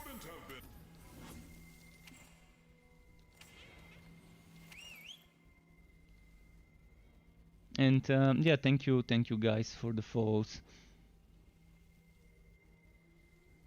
Okay, I'm just gonna quickly wait for my pet to return and then go in. How am I doing with recipes? Do I need to get rid of some? I wish it was quicker to get rid of those recipes. Your pet has arrived.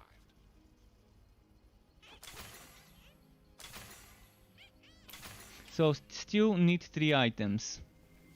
Musketeer hat, musketeer rope and bone razor. See, right now my targeted strikes is very similar to this build, but there are some little differences. And Deadpool, thank you as well for following me. Welcome to the Stroke Club to you as well. So the thing is, what I will do with this build is I will, and I already did it, I removed my point from Lightning Barrier. For a long time I was using Lightning Barrier here, and Scout's Bones was here. Then I put Goblin Legion and moved my Scout's Bones here, and eventually I want to max out Goblin Legion. The thing is, once I get my set items, I can get 2 points here, 2 points here, 2 points here, 2 points here, and 2 points from those skills. Which is what? 1, 2, 3, 4, 5, 6 skills times 2 points that I can remove, which is 12 points. And with those 12 points, I'm gonna put 7 points here, and that leaves me with what was that? 5 points. And those 5 points I'm probably either gonna put into Energizer, or maybe I can put 3 points here and then the rest into Energizer. We'll see. And after I'm done with the summoner build, I will try a basic attack build with this relic to squeeze a couple of builds with one hero. I mean, more content for me to make and for you to enjoy. So yeah, I'm gonna test the summoner build. Once I'm done with the summoner build, on the next day there will be a basic attack build. Because with the basic attack build I'm already done with the items I need. Yeah, I could probably use another basic attack item, the Maestro Sword. But I don't think I need it in the build, because it's not gonna be that good. But I wanna test basic attack and summoner proc monsters, and that's why this relic would be fun. With the basic attack build I will switch from Onslaught to Explosive Arrow, and I will put some points into... I would put points for tier 2 Scatter Shot, 50% damage for ranged basic attacks, and Explosive Arrow. Using Explosive Arrow makes your next 3 ranged basic attacks explode. That means I would have to use a bow. I won't be able to proc this without a bow. I can proc it with mace, but if I use a mace, I can benefit from Scatter Shot and Explosive Arrows bonuses. And I could probably put 1 point into Conjure Electrodes, and put Conjure Electrode instead of Goblin Legion. And maybe, we'll see, maybe I can get rid of Goose. It's gonna be a big loss, 30% damage vulnerability, but we'll see. Conjure Electrode would give me attack speed, 25%. The thing is, attack speed is capped at 60%. I forgot to talk about the attack speed cap in my video yesterday about caps.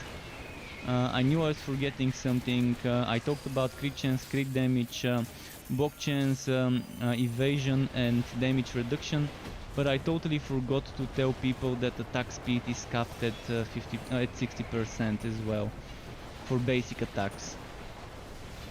And probably Conjure Electrode would be a little bit underwhelming, because I can get 50% attack speed from this. And there's items that can give you around 25-30% for a single item. So it's not that difficult. You can use Frenzy's Blade, and Frenzy's Blade by itself puts you at 50% attack speed when you have max charges. So I guess Conjure Electrode is not necessary. But it would be interesting to take turns. Once 1000 volt burst is over, I can switch to Conjure Electrode and just take turns. We'll see. First I want to make the summoner build, then I want to make the basic attack one.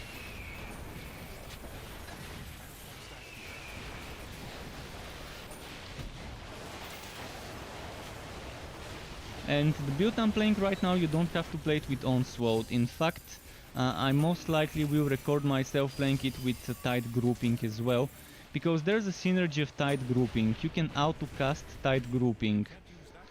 This item here, the musketeers, they use tight grouping. The thing is, I think if I upgrade tight grouping, they're gonna do more damage. I'm gonna have to test it.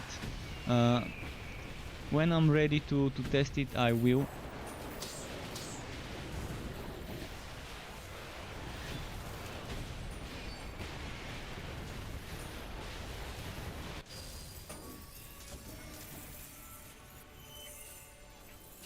Forge, spin build and blood drinker equals win. Well, Chupinsk, the problem is it is good. It is good. It's not gonna do as much damage, but there's very good survivability. Spin to win blood drinker, spin to win Bane. That's the best survivability you can get on Forged. So yeah, you're gonna get a lot of healing. And you can check my punch bot drain a lot. And look at the bottom of my punch bot drain a lot build, there are screenshots. And in every screenshot I have included how you can quickly change the skills. You just need to change 4 skill points. 4 skill points is the difference between the bunches of punches and spin to win. So if you want bunches of punches, you take level 4 Cyclone, a level 8 +2 in both cases, Rapid Strike. If you want spin to win, you take level 4 +2 Rapid Strike and 8 +2 what's its name, Cyclone Mode. So yeah, go to my website struckclub.xyz and look for punch bot drain a lot. In fact, when I made the punch bot drain a lot, I created the hero with the idea of making a spin to win build with the blood drinker, but the thing is, back then the spin to win was very broken. It was barely moving. It was barely moving until they fixed it. And I decided, okay, until they fix Cyclone Mode, I'm just gonna have to make it with a different skill, because I had already started leveling it up. And that's how I decided to, when I update the build in my screenshots, to include the information of how to change it from one build to the other. And it's a very small difference, just 4 points difference. You're retaining the build, you're just picking which skill is the support passive and which skill is the active you use for damage. So you can do bunches of punches, or you can do spin to win on the punch bot drain a lot. The other interesting and very tanky beefcake build would be Bane and the Mechromancer. The Mechromancer Bane spin to win build I made. You get double defense from Vortex Bomb. You get 50% defense from Miasma. You get 50% defense from Poison Nova, and you get 50% defense from Power Projection. So you can stack so much defense with Bane Forged that it's just silly. Although there's diminishing returns, so it's not that great. It's not as great as it sounds. Because there's the more defense you get, the less returns you get when you get percentages. The less resistance. The higher your defense goes, the more you need to get percentages out of it. So the first few percent you get by not getting that much of a number, but the more this number goes here, the harder it is to get this one. I hope I explained it well. I'm probably very bad at explaining this, but just telling you diminishing returns should be enough to tell you what's happening there with stacking defense. That's why I like Bloodrinker more, because damage reduction doesn't have diminishing returns. It just has a maximum 90%. You can't go more than 90% damage reduction. But 90% is pretty decent, because the 90% damage reduction is applied before resistances. I might make a video about damage reduction and defenses and how they work, or something like that. Because I made one that I'm talking about damage reduction and caps, but I didn't talk about damage reduction and defenses and how they relate, and diminishing returns.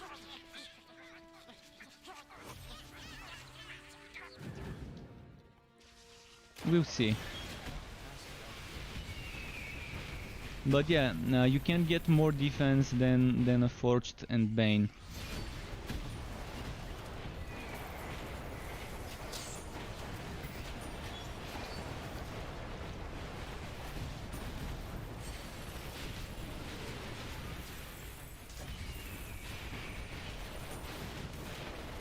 But the damage on a Forged Bane build, I don't think Forged Bane does as much damage as a Bloodrinker Forged.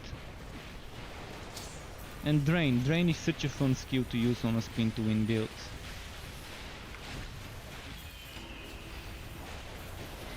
And so is Bloodseekers. Honestly, Bloodseekers Drain Living Barrier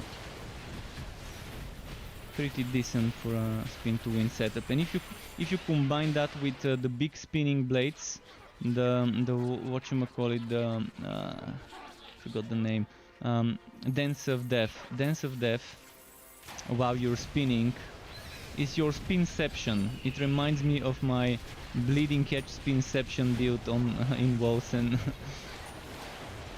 where I was spinning while the blades were spinning around me.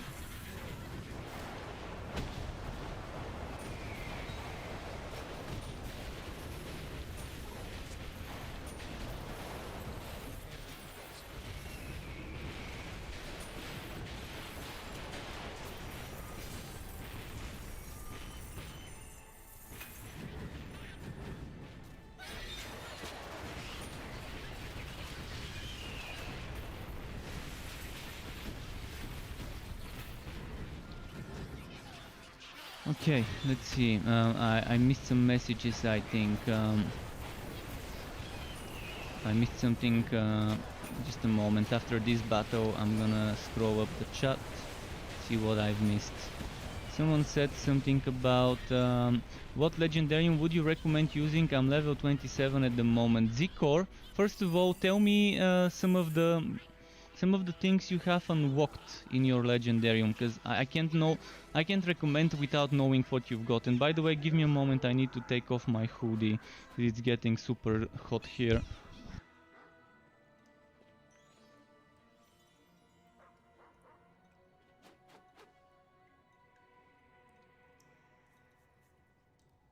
Alright, I'm ready.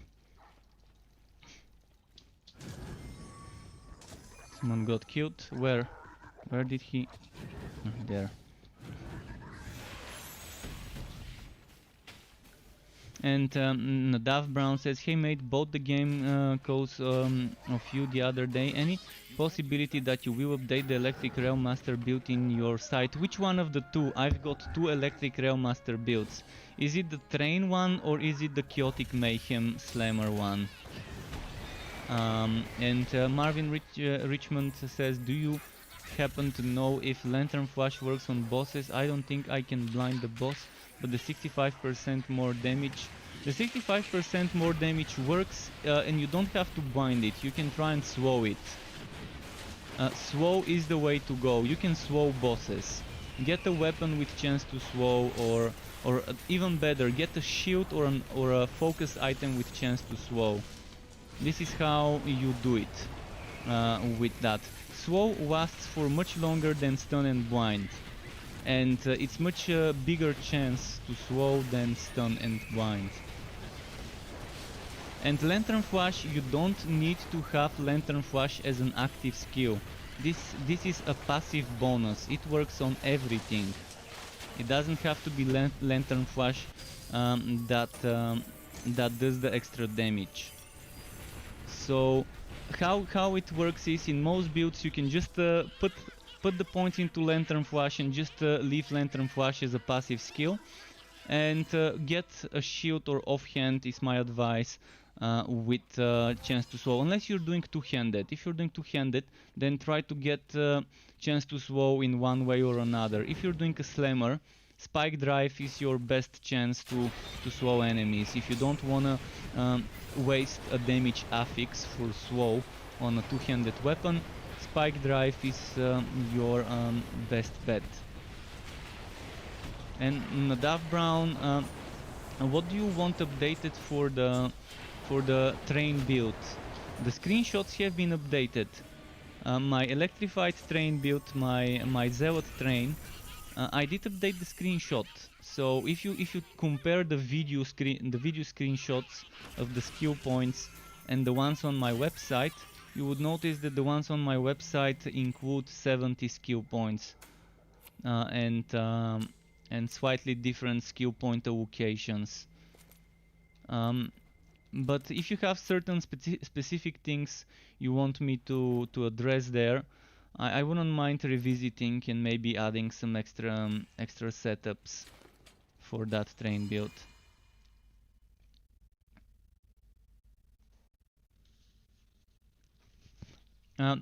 It says 60 points allocated. Wait.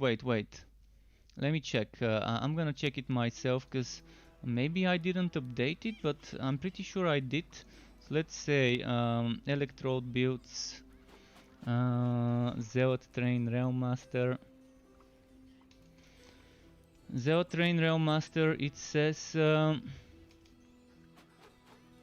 you will see red numbers alongside white numbers. The red numbers is the skill levels after spending the upcoming 10 skill points. So on the screenshot, what you're seeing on this screenshot, this is how the skill points are changing.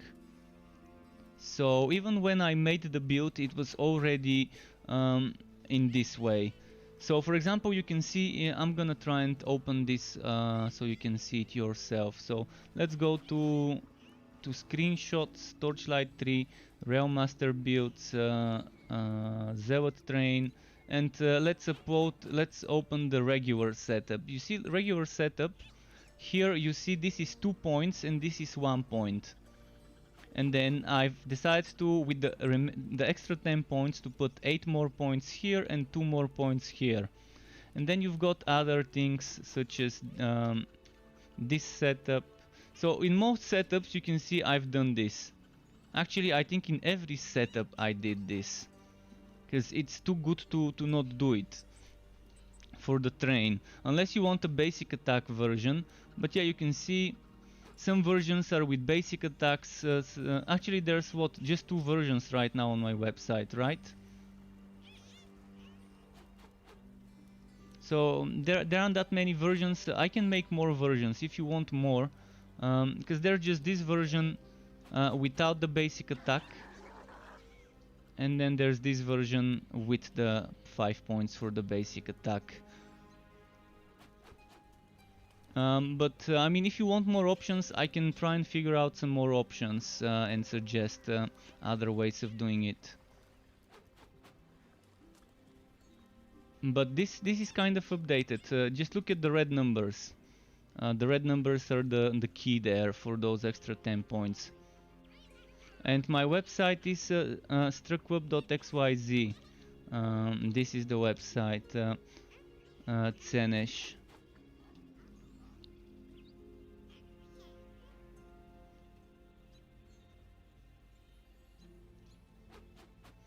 Okay, so let's find another Gearwalkie map. Oh, Gearwalkie status immune here. Let's do this. Oh, I forgot to send my pet. Well, I'm gonna send it now.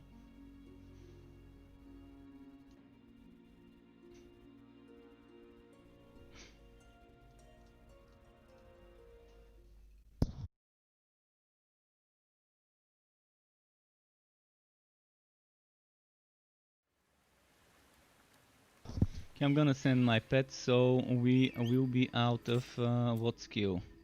Deadlier Strikes.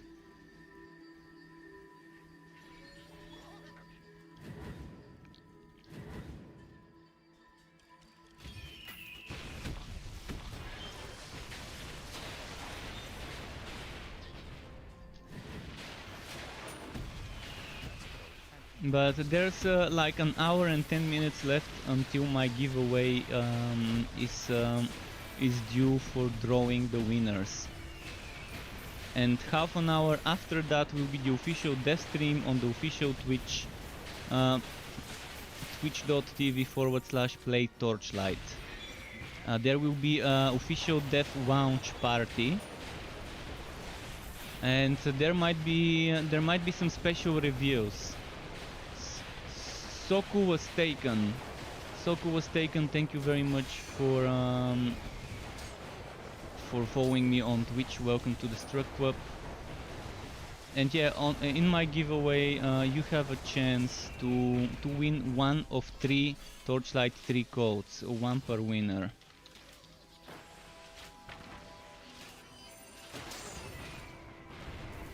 It's open to YouTube and Twitch viewers, so regardless on which platform you're watching me, it's open to everyone.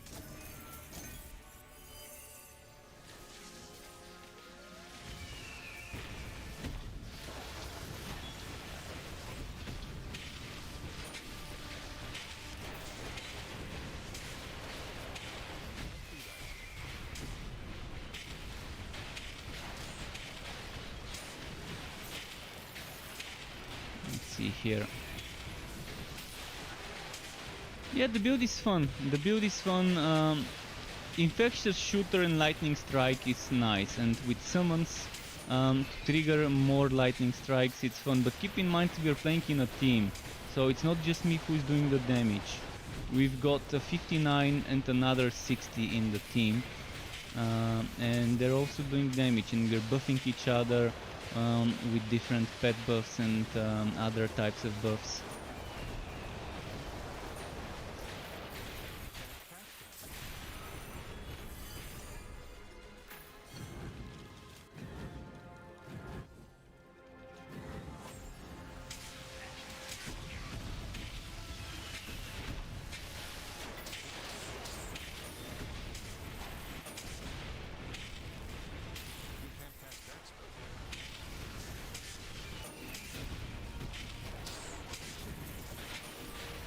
Nice.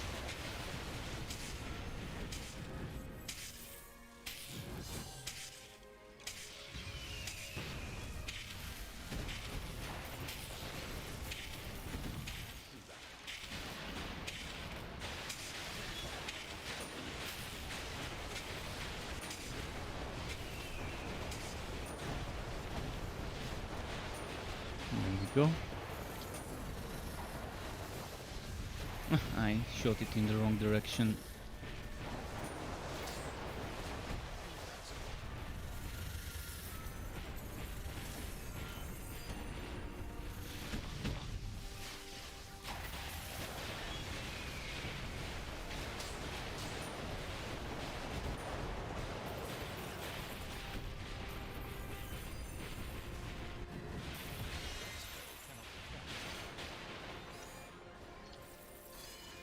Okay. Let's keep moving here.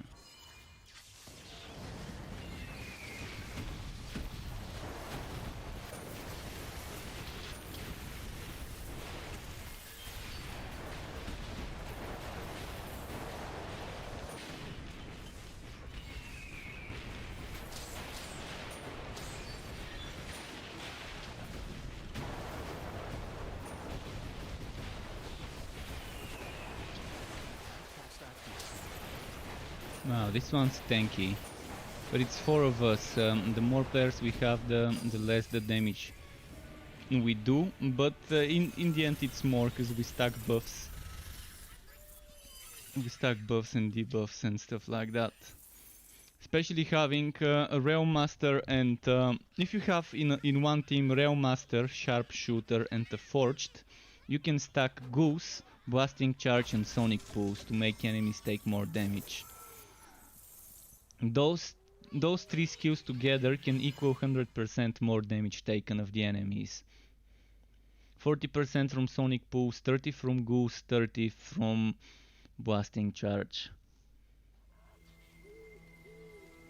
And if you have a Dusk Mage with Consecration, everyone in the circle can get extra damage.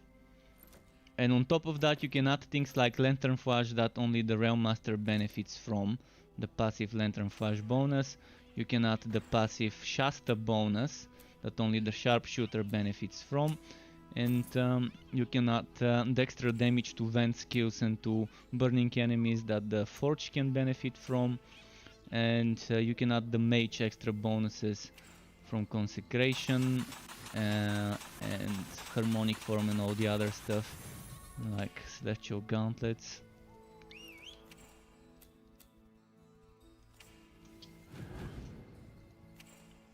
Okay, let's see. This thing.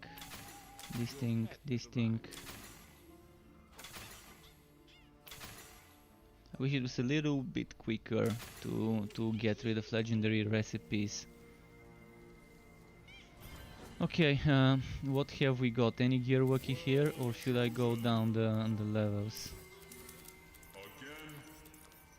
Gearwalkie but Gauntlet, that's not worth it, because there's only gonna be drops at the end. Status Immune Gearwalkie. I'd rather not do Status Immune. Cloaked seems fine.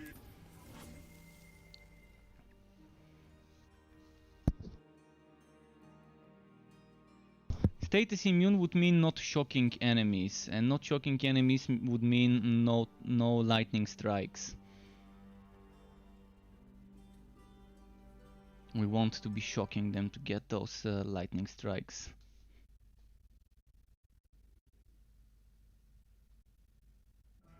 And Sandy says, one of the handy things that I have been using for my pet is to equipment swap in Token of Rapid Bartering and then swap back. Oh yeah, that's definitely very good to have. Token of Rapid Bartering to just use, even if it's low level, if you want to send the pet to travel. I mean, if you get a good rolled Rapid Bartering, it's amazing. If you get one with cooldown reduction and attack speed, or cooldown reduction and block chance. I try to get pet active skill cooldown reduction so it can heal me more often. Although right now my pet still doesn't have the healing skill after the wipe. But yeah, normally I try to put healing friendship. And I try to stack cooldown, active skill cooldown reduction and attack speed. Attack speed means more healing with Dryad Neckband, because it's on pet hits. On pet hits, meaning with attack speed, that means more procs for this. So that's why I try to stack pet cooldown, active skill reduction and pet attack speed. And I try to get invigoration and Dryad Neckband in my build. The other one could be Rapid Bartering, it could be Phoenix, it could be anything else. It could be Simon and Bijou. I wouldn't mind getting Simon and Bijou now on the Ancient Ones token. By the way, I've been very unlucky now with legendary drops today. Not sure what's happening. Do I need to get some Gearwalk items on me? We've been doing items with 50% Gearwalk and 20% from 20% from the difficulty, that's 70, and 15% from this, that's 85. So at 85% Gearwalk I'm still not getting much stuff. Oh, someone just got Stinging Wing, grats. This is such a fun item. Such a fun item. You can make some very interesting things with the Stinging Wing and with the Flying Pig's skill. I love using Electrode builds with the Stinging Wing. With Flying Pigs. because all those summons can proc stuff. But it's not as good as summons on the summons on the sharpshooter, where you can just get 3 goblins instantly summoned with ranged attacks. But if you combine that with a Bone Razor Bone Walker for archer skeletons, and maybe that new greatsword, the new greatsword that will let you summon 9 goblins for 20 seconds, but you're gonna have to use it on your skill bar. So you can just swap that in the legendarium, and it could be fun.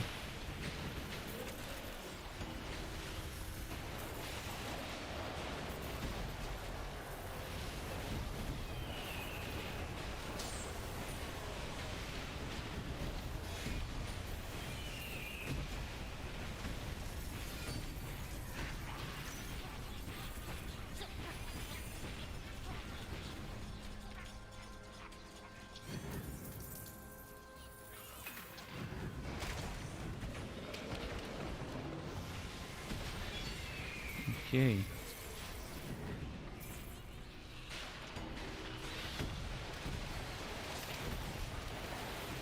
They really need to change this shrine. Instead of cooldowns reduction, maybe add a new shrine, a shrine that gives you energy regeneration increase. But this one with reduced cooldowns, I'm not sure whether it works on relic cooldowns, like the barriers, each relic's barrier.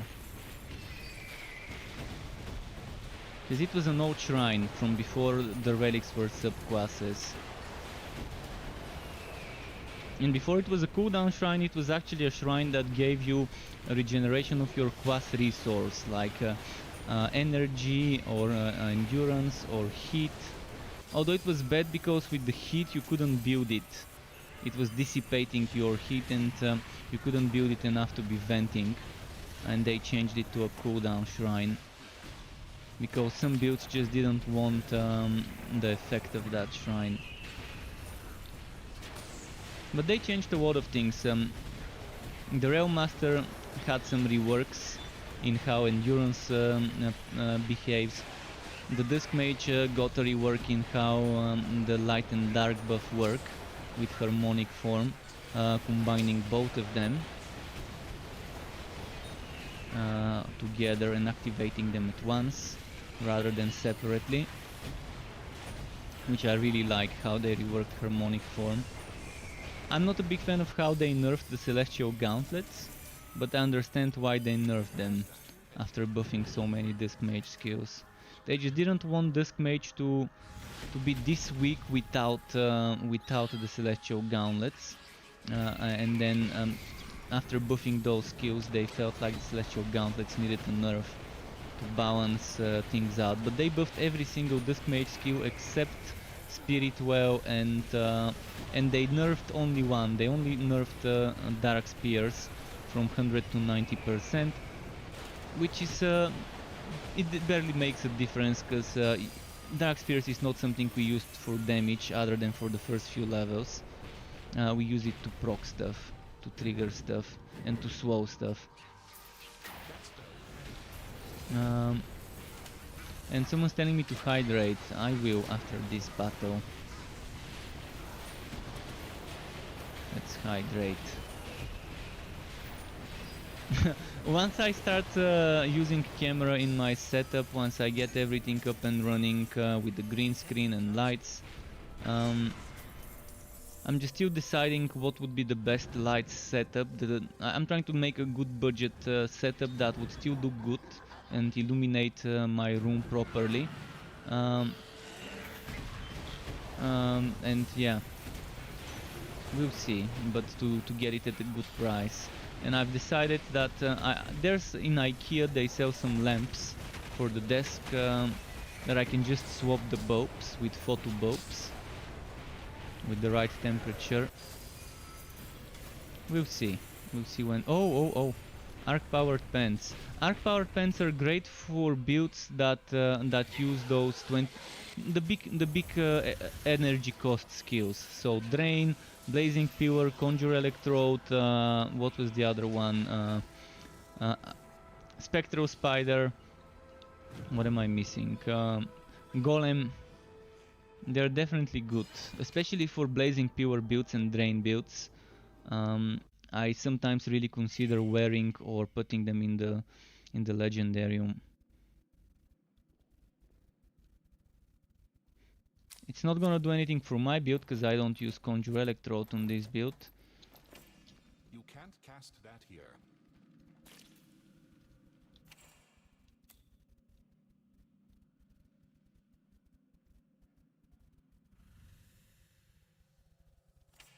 What's happening? Oh, there we go.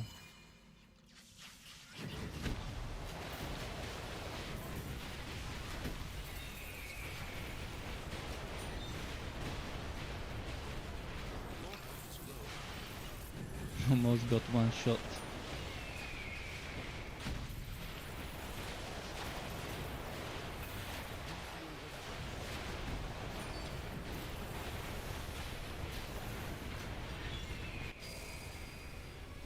We got him. Look at all the summons. Look at all the summons.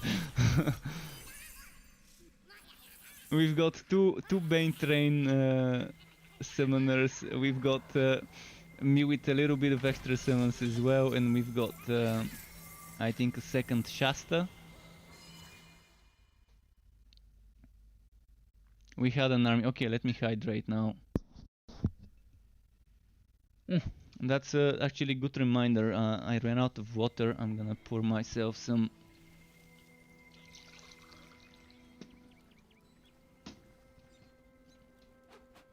Okay, so yeah, let's see if we can find another Gearwalkie map.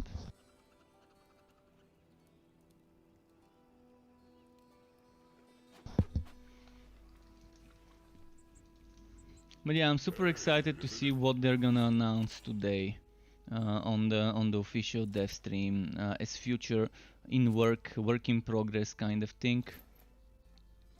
Whether it's gonna be new type of endgame, whether it's gonna be new zones. Gearwalkie, Engerton. Oh no, I'm not gonna do Engerton Ancestors. Double HP Gearwalkie and Stormbringer. Well, it's not that bad, because it's goblins. But it's double HP, so we're gonna have to do 2 times more damage to kill them.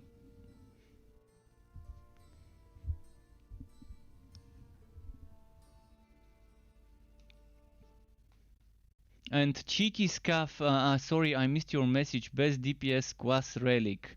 Well, again, there's no best DPS Quas and Relic, because on every Quas and Relic you can make a bad build and a good build. On every Quas, and even on this build I can make something terrible. I can take Conjure Electrode and just use that. Without using Whitening Strike, and I can try and go for 1000 volt burst to Conjure Electrode with Energizer, and it's not gonna end up well. So it all depends on what you want. If you tell me what build you want, do you want a direct damage build? Do you want to build with procs? Do you want to build with summons? Do you want to build that's tanky but doesn't do as much damage but has some healing and extra defenses? If you tell me what type of a build, I can tell you what the worst relic right now could be, and that's the Cold Heart.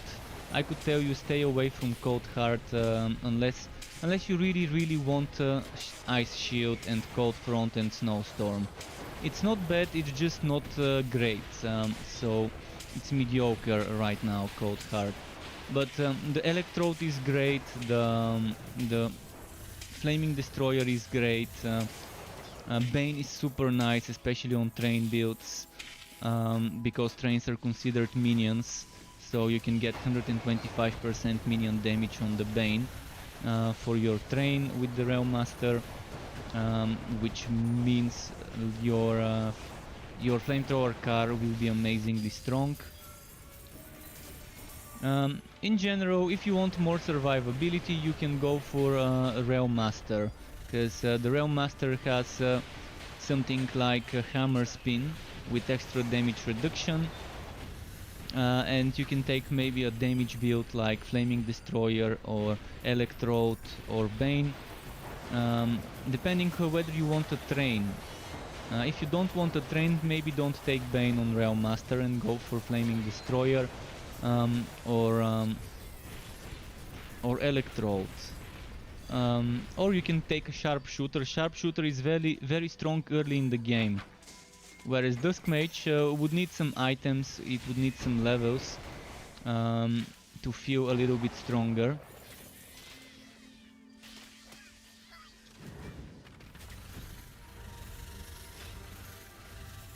Vitoxin has 231 contracts to open. You wait to get to be level 61st.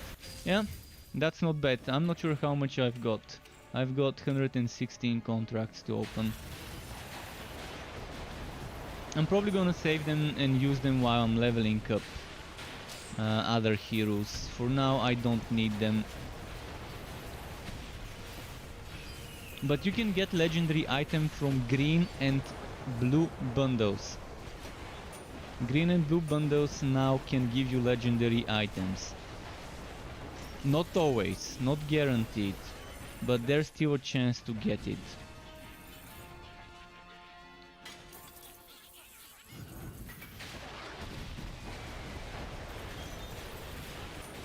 So I'm not sure whether farming relic, not relic, but whether farming farm, my my tongue got twisted. So I meant to say I'm not sure whether farming Fazir runs for fame will be better than farming Gearwork. I'm not sure about that.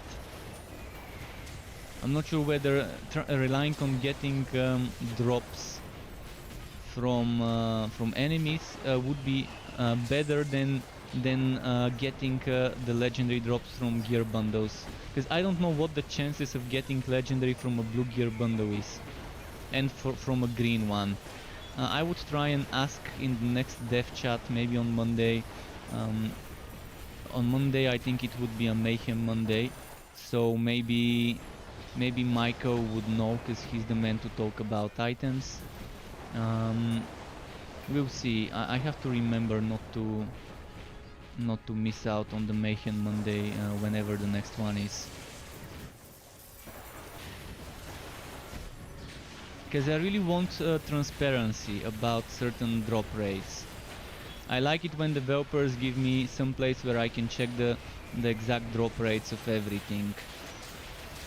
I would like to know why certain legendary items drop more often than others, and the exact numbers of how much easier it is to get a Sneku Stick and a Stormblade and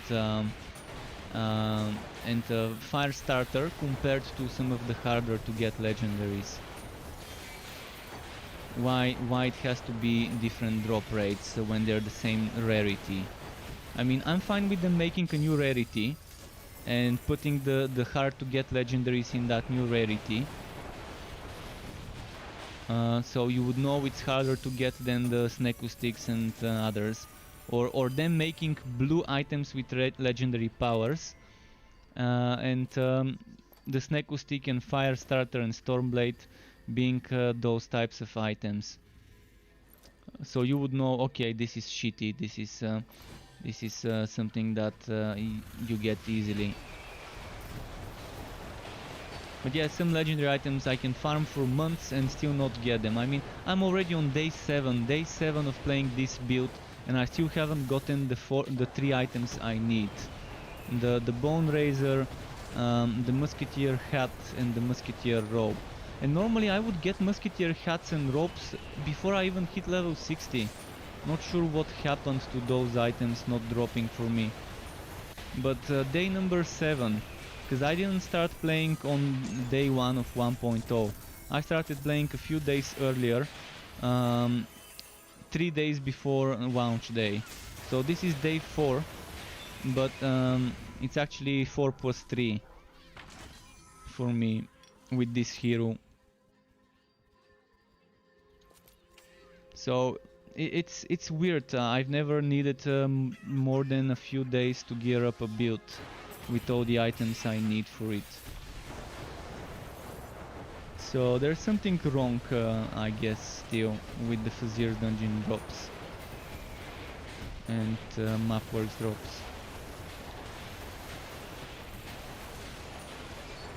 And we're even playing in a team. Before I used to always do it solo, which means I used to always get less gear work. And before we didn't even have the extra gear work from Ridiculous, because it has been removed for quite a long time.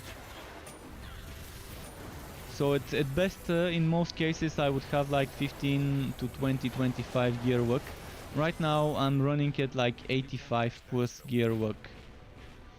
Let's see, 85 plus how much? The 50% from the map doesn't show up.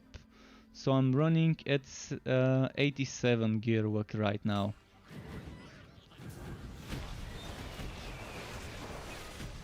That's my gear work. Wait, I only have 2% gear work in my items?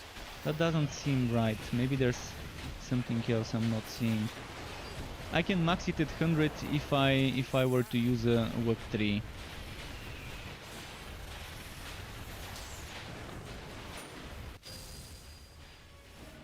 Let's see, gear work in my items. I think it's 0. Yeah, I'm at 0 gear work in items. So all the gear work here I'm getting is just from being in a team and from being on Ridiculous and in this map. You're not gonna see the 50% from the map on your stats, but it never goes over 100. So even if you have 100 and go into a 50% map, it's not gonna change and be more. It's been confirmed long ago as the way it is.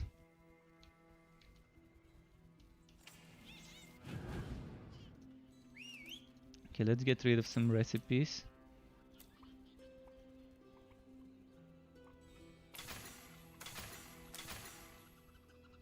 Your pet has returned. I'm even starting to doubt the Bone Razor even exists. Maybe they removed it from the game, or maybe they broke its drop rates. If someone has gotten a Bone Razor after the wipe, after 1.0, let me know if you have gotten the Bone Razor. This item. This one here. Would be nice to know. Because ideally I would be wearing a Bone Walker and then swatting the Bone Razor here. And then I just need to equip the Musketeer helmet and ropes. Even though I would lose some DPS by doing it, it's still not bad.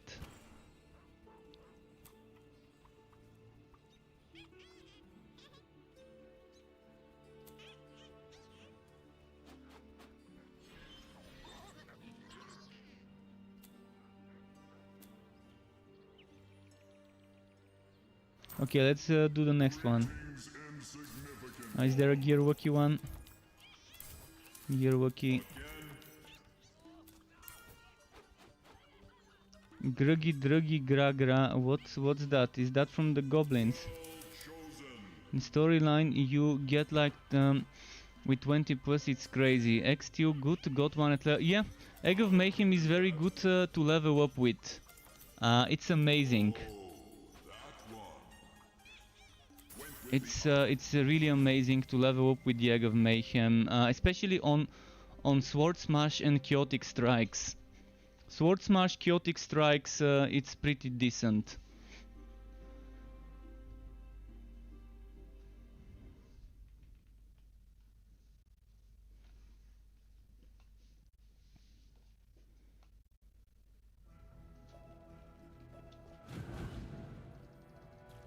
Oh, Volcanic Brute.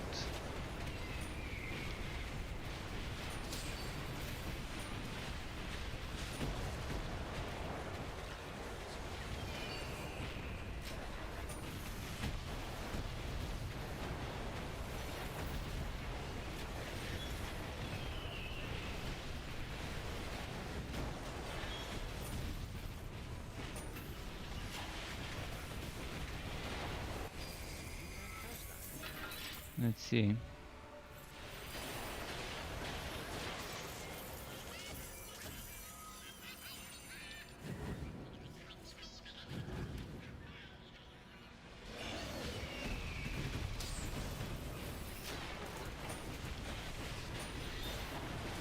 Oh, someone is using, someone seems to be using a storm driver. Pretty nice.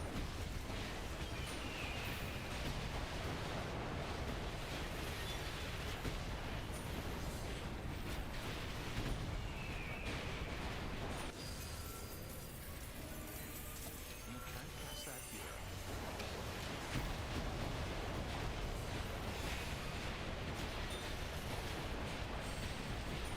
Come on, come on. By the way, if anyone has gotten a Bone Razor before level 60, do let me know. I wouldn't mind farming in low level zones, because it's gonna be quicker and better. If I know I can get a Bone Razor there, but I think it's a level 60 only item, even though the Bone Walker isn't. I think they made it that way. I mean, if I can get a Bone Razor in under level 60 once I'm done with my armor, I wouldn't mind farming lower level zones for it. Yeah, no one so far has told me about finding a Bone Razor before 60. It makes no sense for the Bone Walker to drop before 60 and then it's a set item, the Bone Razor, to be only 60. I'm not sure why Sean even made some items level 60 only drops. Even Michael didn't know a couple of weeks ago when I asked him about level 60 drops. Even he didn't even know that another person from the company changed something with drop rates. It was weird. It was kind of a weird moment asking the person in charge of items and finding out the person in charge of balancing and war changing certain things. I don't think it was a code for change. It's one of those things that no one asked for, but we got anyways. Items that only drop after level 60. And they're definitely not that overpowered to give you such an edge if you get them earlier in the game. I understand level 60 pets, something exclusive, some special pet skins, because they're skins anyways. And yeah, some of the pets do drop after level 60 only. And Deadpool watches my streams every day, and I think 2 Dusk Mages can do Fazirs much faster than full melee group. Maybe, I mean, it depends on the gear. It depends on the gear on the Dusk Mages. Keep in mind, the more people you have, the more people you've got in the group, the less damage everyone does. I can pull up the numbers for you from somewhere if you want the numbers. But you could check the update for dummies patch notes.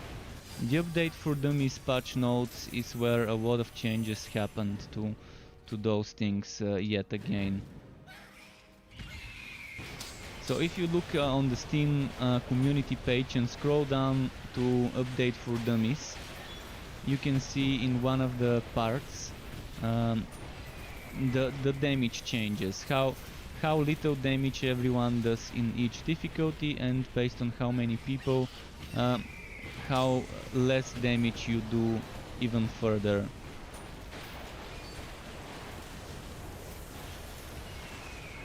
But yeah, Dusk Mages with Entropy, with Energy Spike, with Absolver, and any other skill, there's so many other good skills on the Dusk Mage stuff, can do a lot of stuff.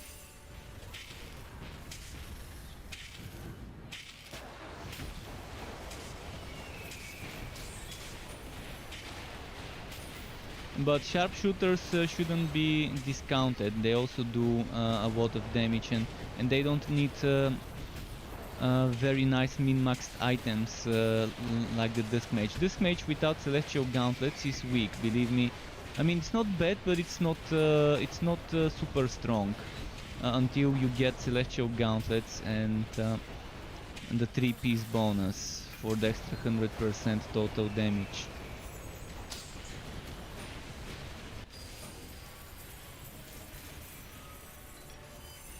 With Harmonic Form active.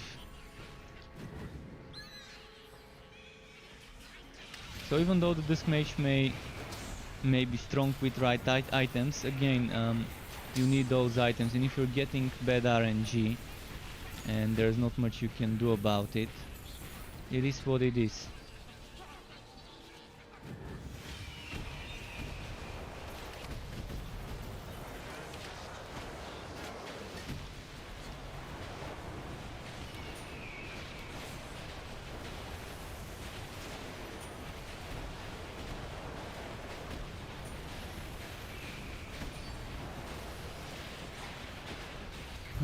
You can invite me and I can check it. Yeah, what builds are you using, by the way?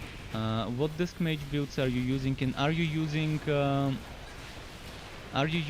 the Celestial Gauntlets? Again, I'm a person that really doesn't care what's meta. I don't make builds because they're meta. I make builds because I like what they look like on screen when you play them, and because I like what they feel like when you play them.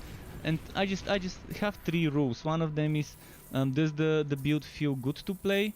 The other one is, does it look good on screen when you play it? Like, is it pleasing to play the build? And the third one is there a fun synergy, an interesting synergy? I guess those are some of the things I really look for when making builds.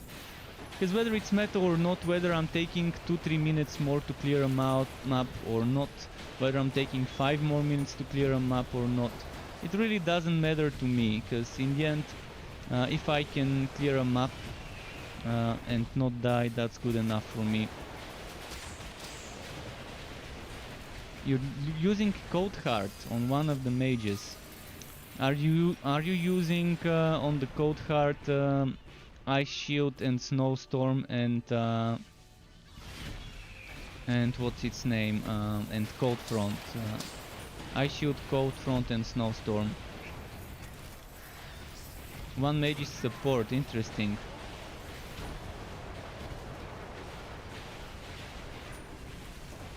But yeah, Electrode mages with casting speed are super nice, especially if you're using Absolver or Entropy, or even if you're using things like Unholy Bolt. There's a lot of ways to do an Electrode Dusk Mage. And 1000 Volt Burst and Conjure Electrode can be very fun. Can you buy potions in your fort? No. I've been asking for something like that for a long time. I mean, we have a useless NPC in the fort that doesn't do anything. Might as well get him to sell us potions. Otherwise you have to go through 2 extra loading screens. You run out of potions, you go to the town, loading screen. You have to go back to the Fazir building, go back to your fort, loading screen. So yeah, 2 loading screens just so you can go back and buy potions. Definitely doesn't feel nice. Even before the Fazir was a thing, I still thought in general, the potion system needs to be removed and replaced with a better system. We don't need potions as drops. We just need them on a cooldown. In fact, they might even be reworked as healing skills. And that way they can expand it by adding new healing skills or adding new potions that you unlock with quests or with contracts. And it would be amazing. It would be amazing to just have it on a cooldown without worrying about potion drops. And it's gonna remove a useless affix from the drop pool of items. Potion work. Potion work is such a shitty thing to get on your items. You kind of wish you got even gold work is more useful. Oh, finally got healing friendship. Nice. One good thing today. Healing friendship.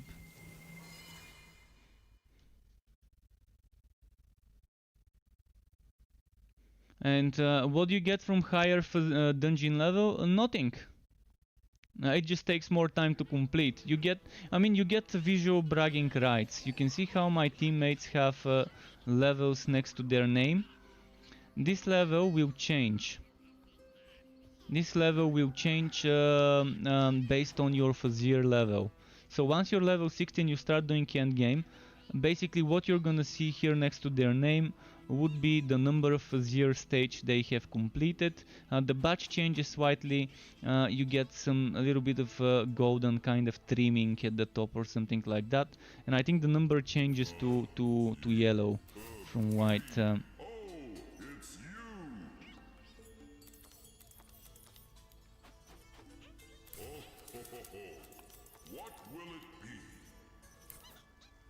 Any gear work? So for now you don't get anything from higher Vizier levels. For later we don't know.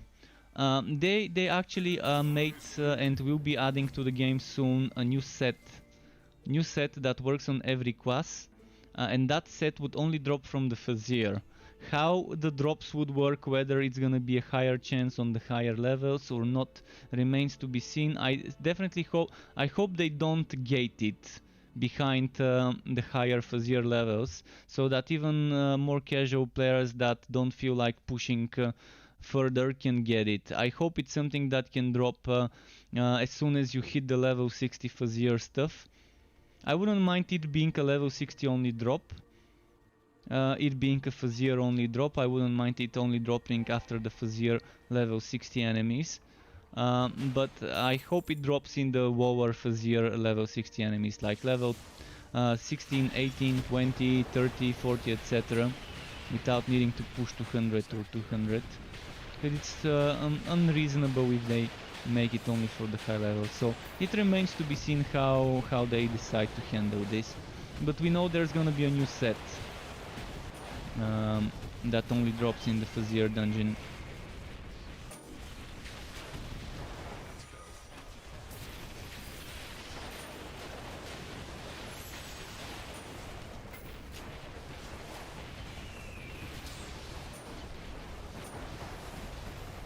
And Soku Was Taken says, I'm so hyped to play this game.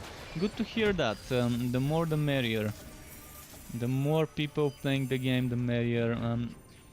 We always have ways to team up. Nearby chat, global chat, Discord.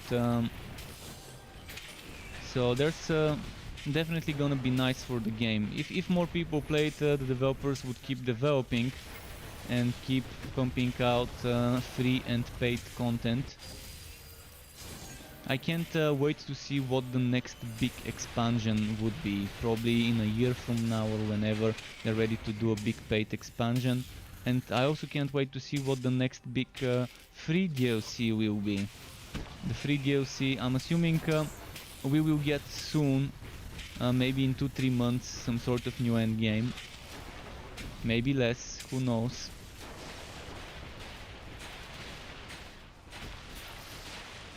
Bean got 10 legendaries on Heart until level 8, but yeah, she got those not in the Vizier. I'm telling you, the Vizier and the map works don't drop as much as the low level zones. I mean, I got 2 legendaries in 30 seconds or in 1 minute the other day by helping someone around level 20. So, yeah. In the low level zones you get a lot of legendaries.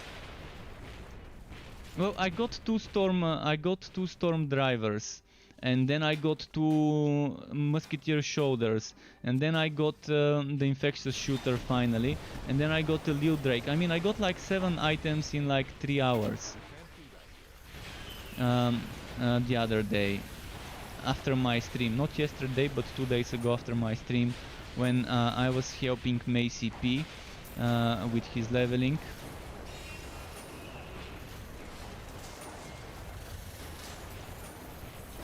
While leveling up, it's fine. While leveling up, I think it's fine.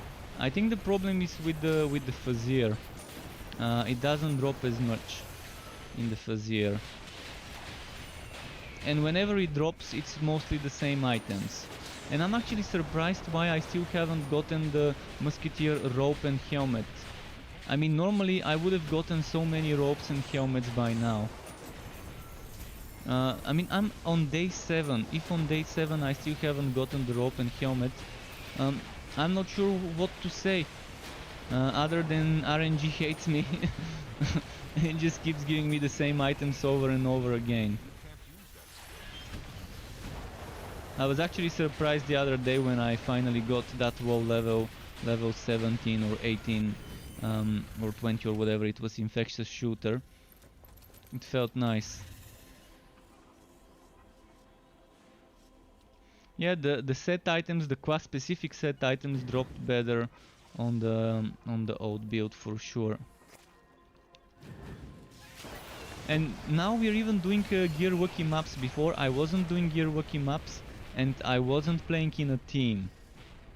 So that's like 65 less gear work I was using before, and yet I was still feeling better rewarded before.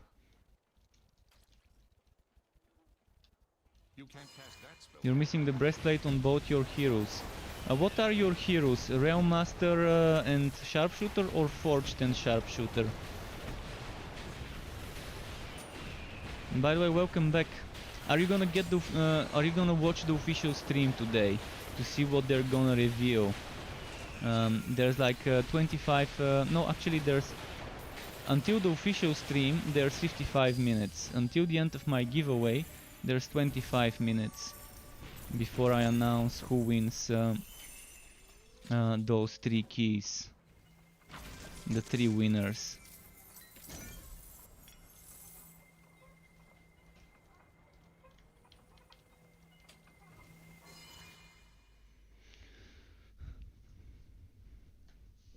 So you're running Realm Master and Sharpshooter.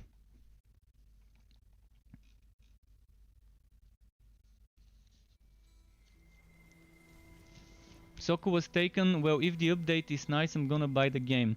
Which update are you referring to? If I may ask.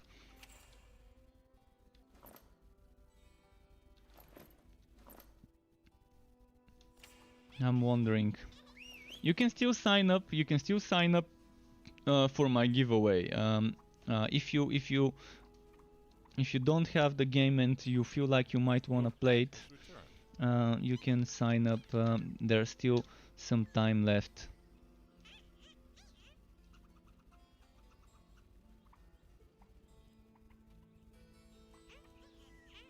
And yeah, we can vote for what will be reviewed, but we know that those things are coming. I hope there's endgame as an option to vote. I'm definitely gonna vote for revealing endgame related stuff. It's much higher priority for me, endgame related activities rather than pets. I know about the new items that they're coming. I just want to know more about the new endgame that they're working on right now. I can't wait to find out more about this. About the items I already know. It's Fazir only set, and I know about that. I know about that thing, the Great Sword. And thank you, Never Enough Grudges. See you around as well. Nice joining, teaming up with you. Just a moment, I need to get rid of this thing.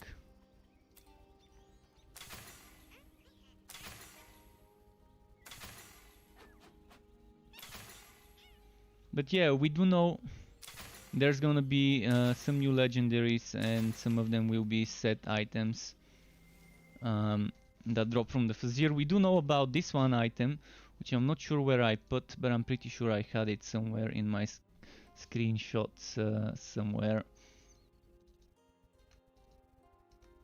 Where did I put it? I'm pretty sure I put it somewhere.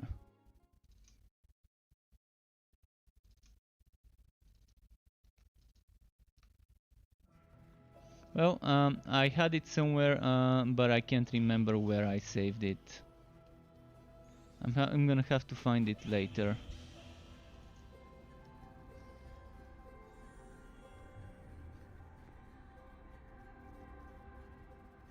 But I'm pretty sure there was this one great sword that lets you summon goblins, which would be very fun. Very fun one to use.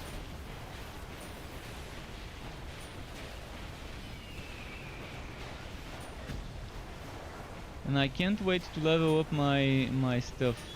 I just need those extra 12 skill points. 12 skill points is such a huge difference.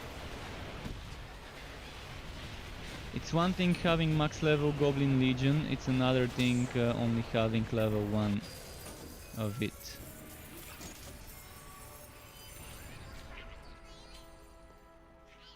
Yeah, re-invite, who was the... Okay, there we go. Okay, he's here. Where can I find the build? Which build? Never enough grudges. My builds are here on struckweb.xyz. This build I'm playing right now is not there yet. But the Electrified Sharpshooter, which is very similar, is there. So right now there aren't any builds that I've made that are not on my website other than this one, but this one is still not ready. I'm not gonna make it before it's ready. Not gonna upload this build until I get the remaining 3 items. I mean, I could probably make it without the Bone Razor, but I definitely need my 12 skill points from the Musketeer set. That's a lot of skill points that I don't wanna miss.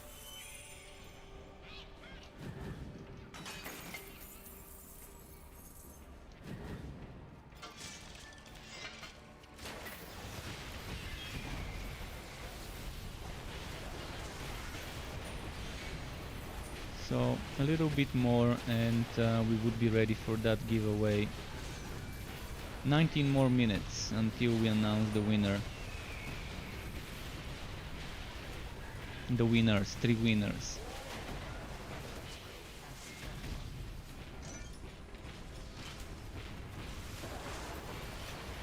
And don't worry, even if you're even if someone who wins is not here when I draw the winners, I will do my best to contact them in the next few days,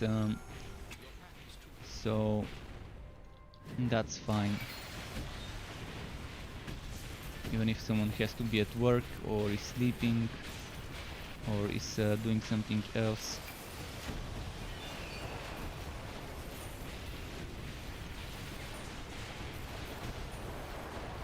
What's this map? Plague Bearer uniques. Okay, I need to be careful with the Plague Bearer side of things.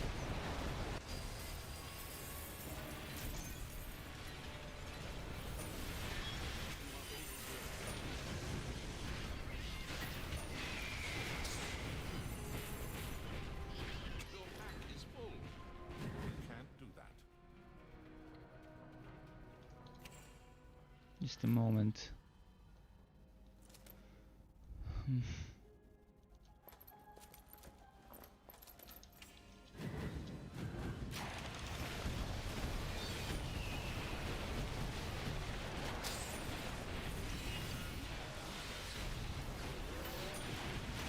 Oh wow.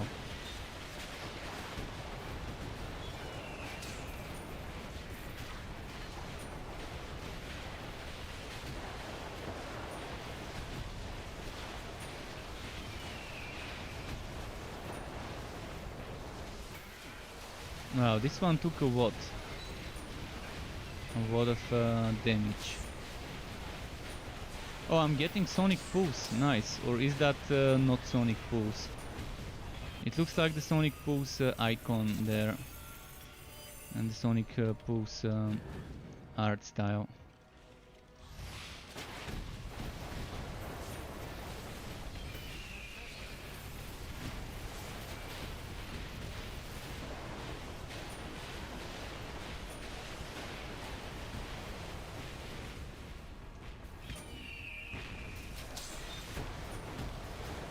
I still don't understand why Plague Bearer only explodes in contact with the player. Plague Bearer should explode in contact with any of our minions and our pet. If it's next to our pet, it should explode. If it's next to our goblins, Shasta, spiders, automatons, ancestral spirits or whatever type of a minion, it should explode, even next to our train.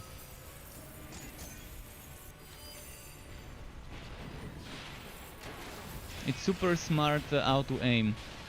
Satisfy the grudge. Thank you very much for the follow. Welcome to the Struck Club on Twitch as well. And thank you again for teaming up earlier.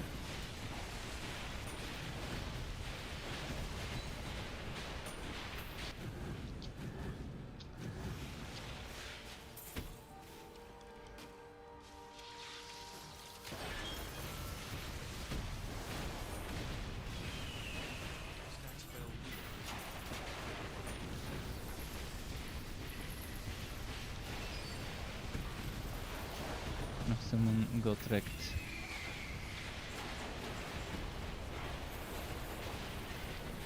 Well, that's a bad map to try and rest. I'm gonna try and rest him, but I need to move a lot on this map.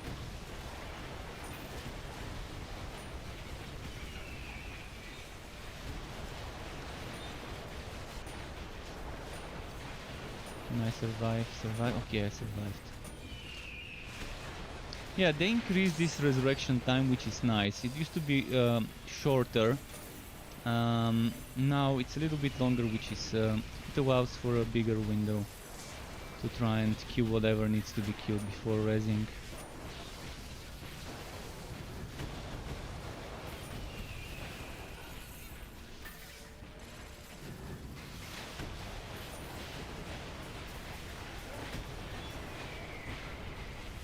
Oh, Mountain King Powdrons, nice. That's for that drop.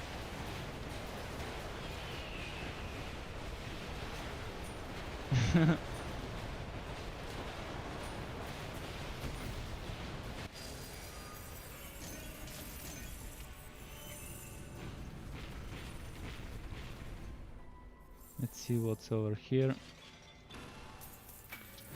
We've cleared out everything. So it's this way now.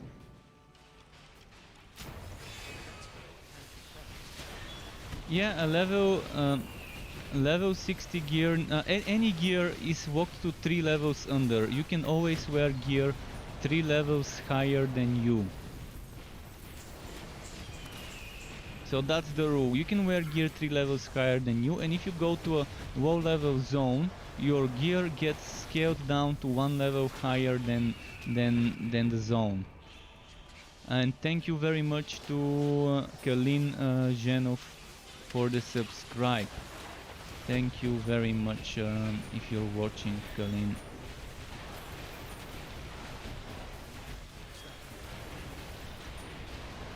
But yeah, if you're in a level 20 zone with a level 60 item, your item will be scaled down to 21. Just as an example how the scaling works.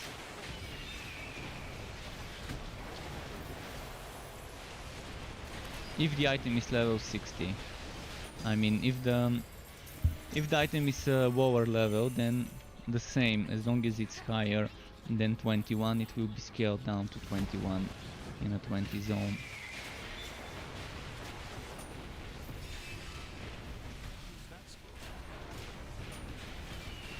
That's why in some of my build videos you would see me being level 57 in some of the footage.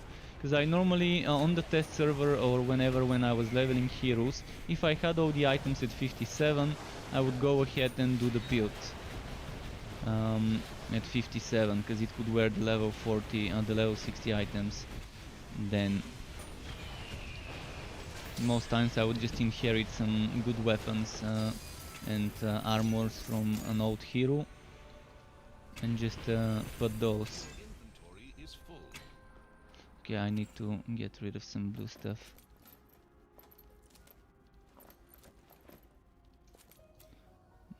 Was this great? Shop boats.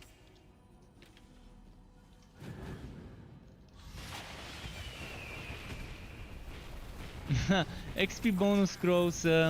I would have loved this, but they don't want us to have more XP. In fact, they nerfed the XP.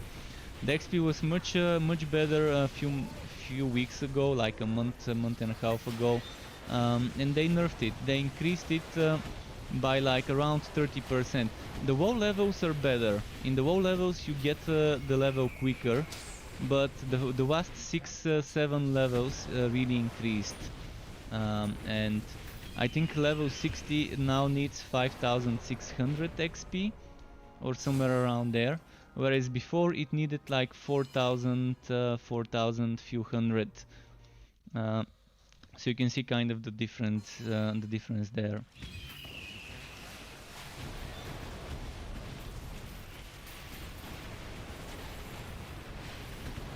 It's still not terrible, but it was much better before, and before you could just keep pushing Fuzzier and you would never get out-leveled by the Fuzzier. Right now, if I start pushing the Fuzzier and I complete every stage on the first try, at one point I would be fighting enemies 6, 7 or more levels higher than me. I think I might reach 60 enemies at level 53 if I start pushing the Fuzzier at 46. And complete each map with the first try.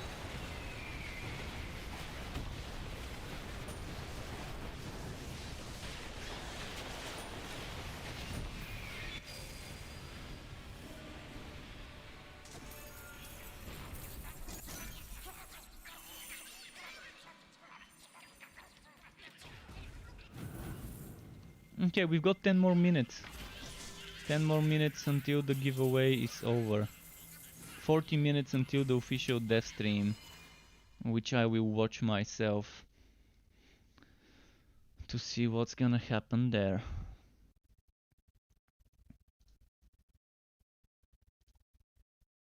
Actually, it says 8 minutes on my giveaway page.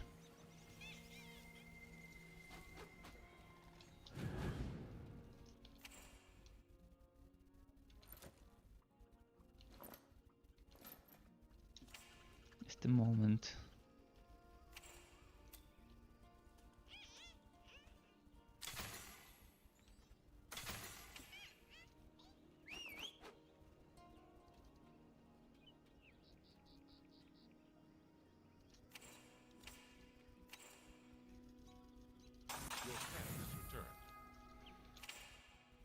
Okay, let's actually I need to put this item here.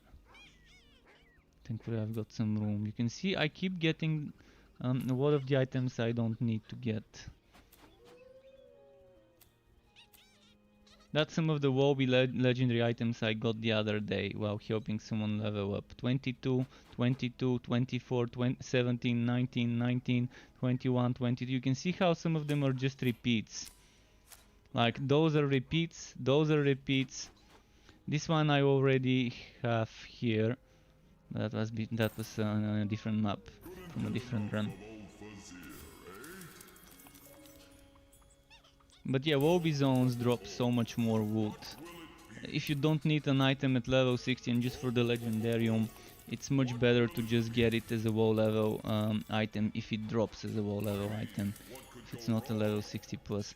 Actually, I'm gonna make a list of all the level 60 plus items and maybe make a video. We'll see. If I can figure out all of them, I'm gonna have to dig very deep into the last 2 months of patch notes.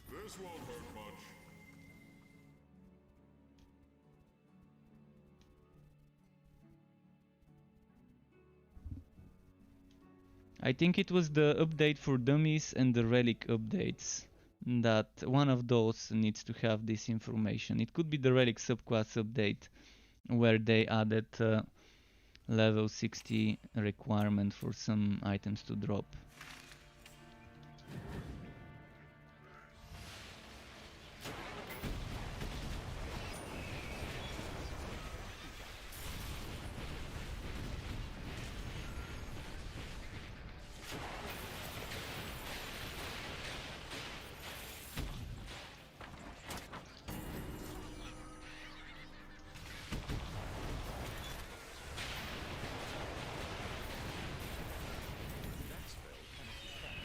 But at least they rebalanced the Fuzzier's dungeon. It's 25 times easier to do the Fuzzier's dungeon than before, in regards to how much damage they do.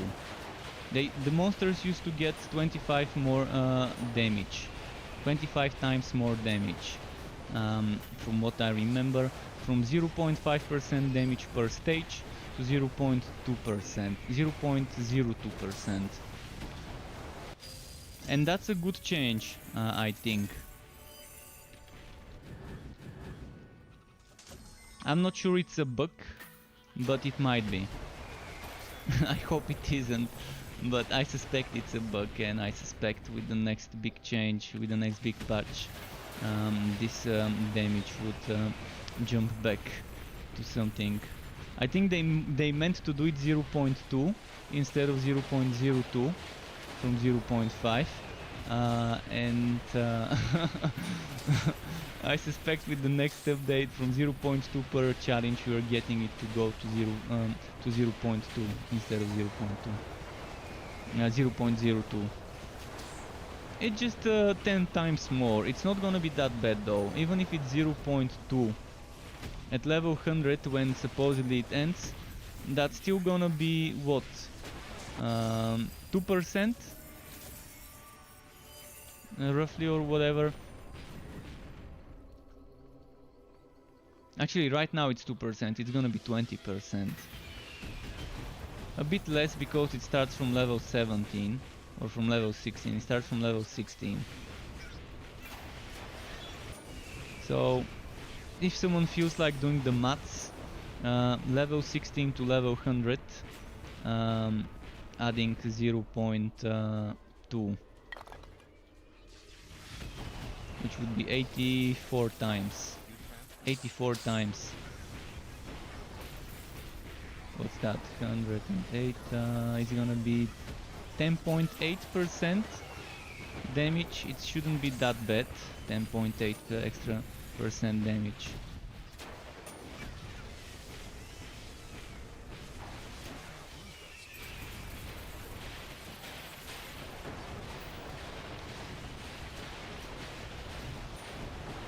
And at worst it would be 60.8 with a map that makes the enemies do 50% more damage. Okay, after this map I'm gonna have to go and check the winners, so maybe I can try and push this map quicker.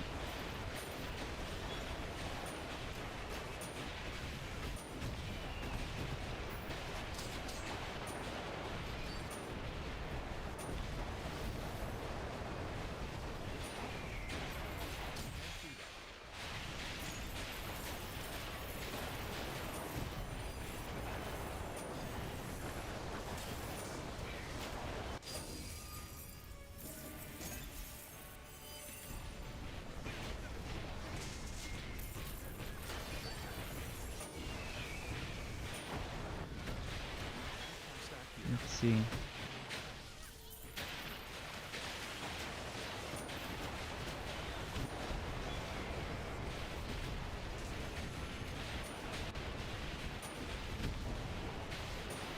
Wow, all those dresses. Come on, come on. Team Master Sugun.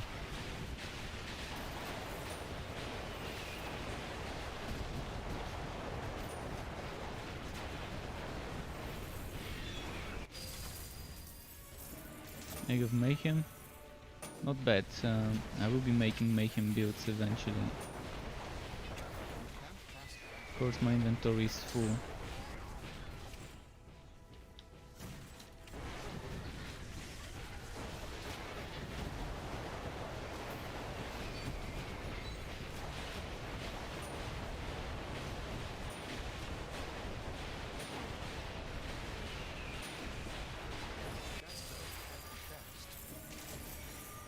Let's empty some stuff.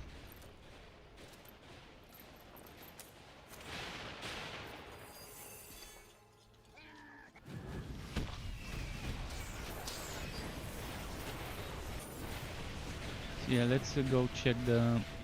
I'm gonna try and push this map. I'm not gonna kill everything on the way. Just making sure my teammates don't get one shot by the enemies that I leave.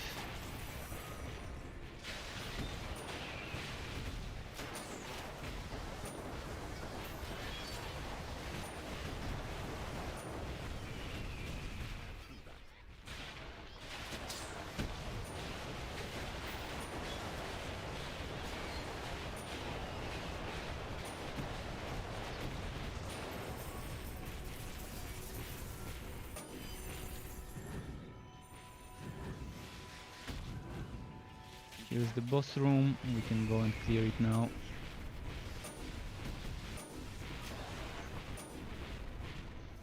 Let's go for the boss room. And then check who won the giveaway. Good luck to everyone who signed up, by the way.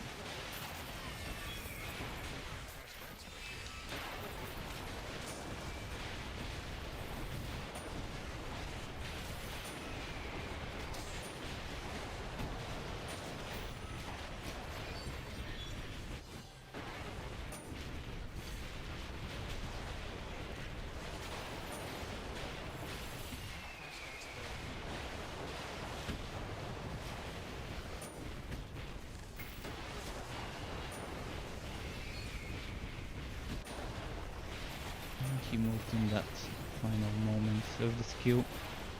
Traveling.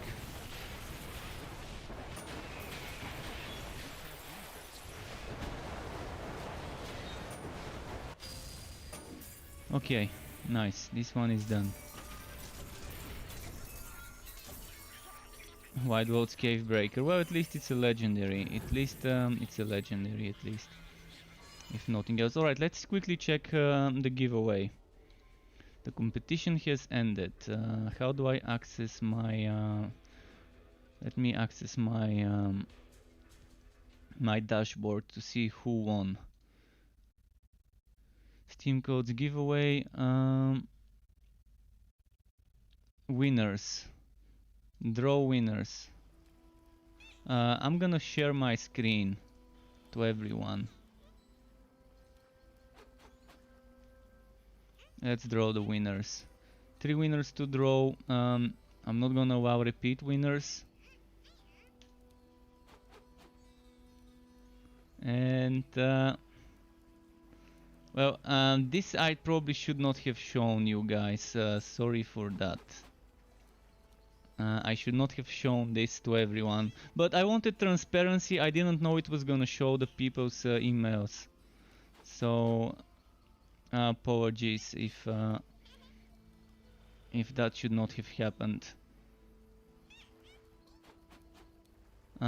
There should be streamer mode. Why isn't there a streamer mode to hide emails of people?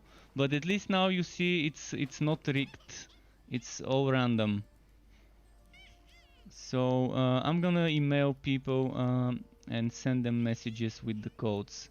So that's gonna be it. That's gonna be it for today. Thanks everyone for watching. Make sure to tune in to the official Torchlight, which is twitch.tv/play Torchlight in half an hour to watch the official developer stream. I'm gonna give you the link. Just a moment. I have a comment for it, but I'm just gonna paste it in chat. So good. Congratulations to everyone who won, and the names would be Atsum Salt, B Core Eye, and Thunder's Wings. That's the people who won. Again, congratulations. Thanks Truck Club for watching. There's gonna be more content from me tomorrow and another stream tomorrow. Keep it cool. Until next time, and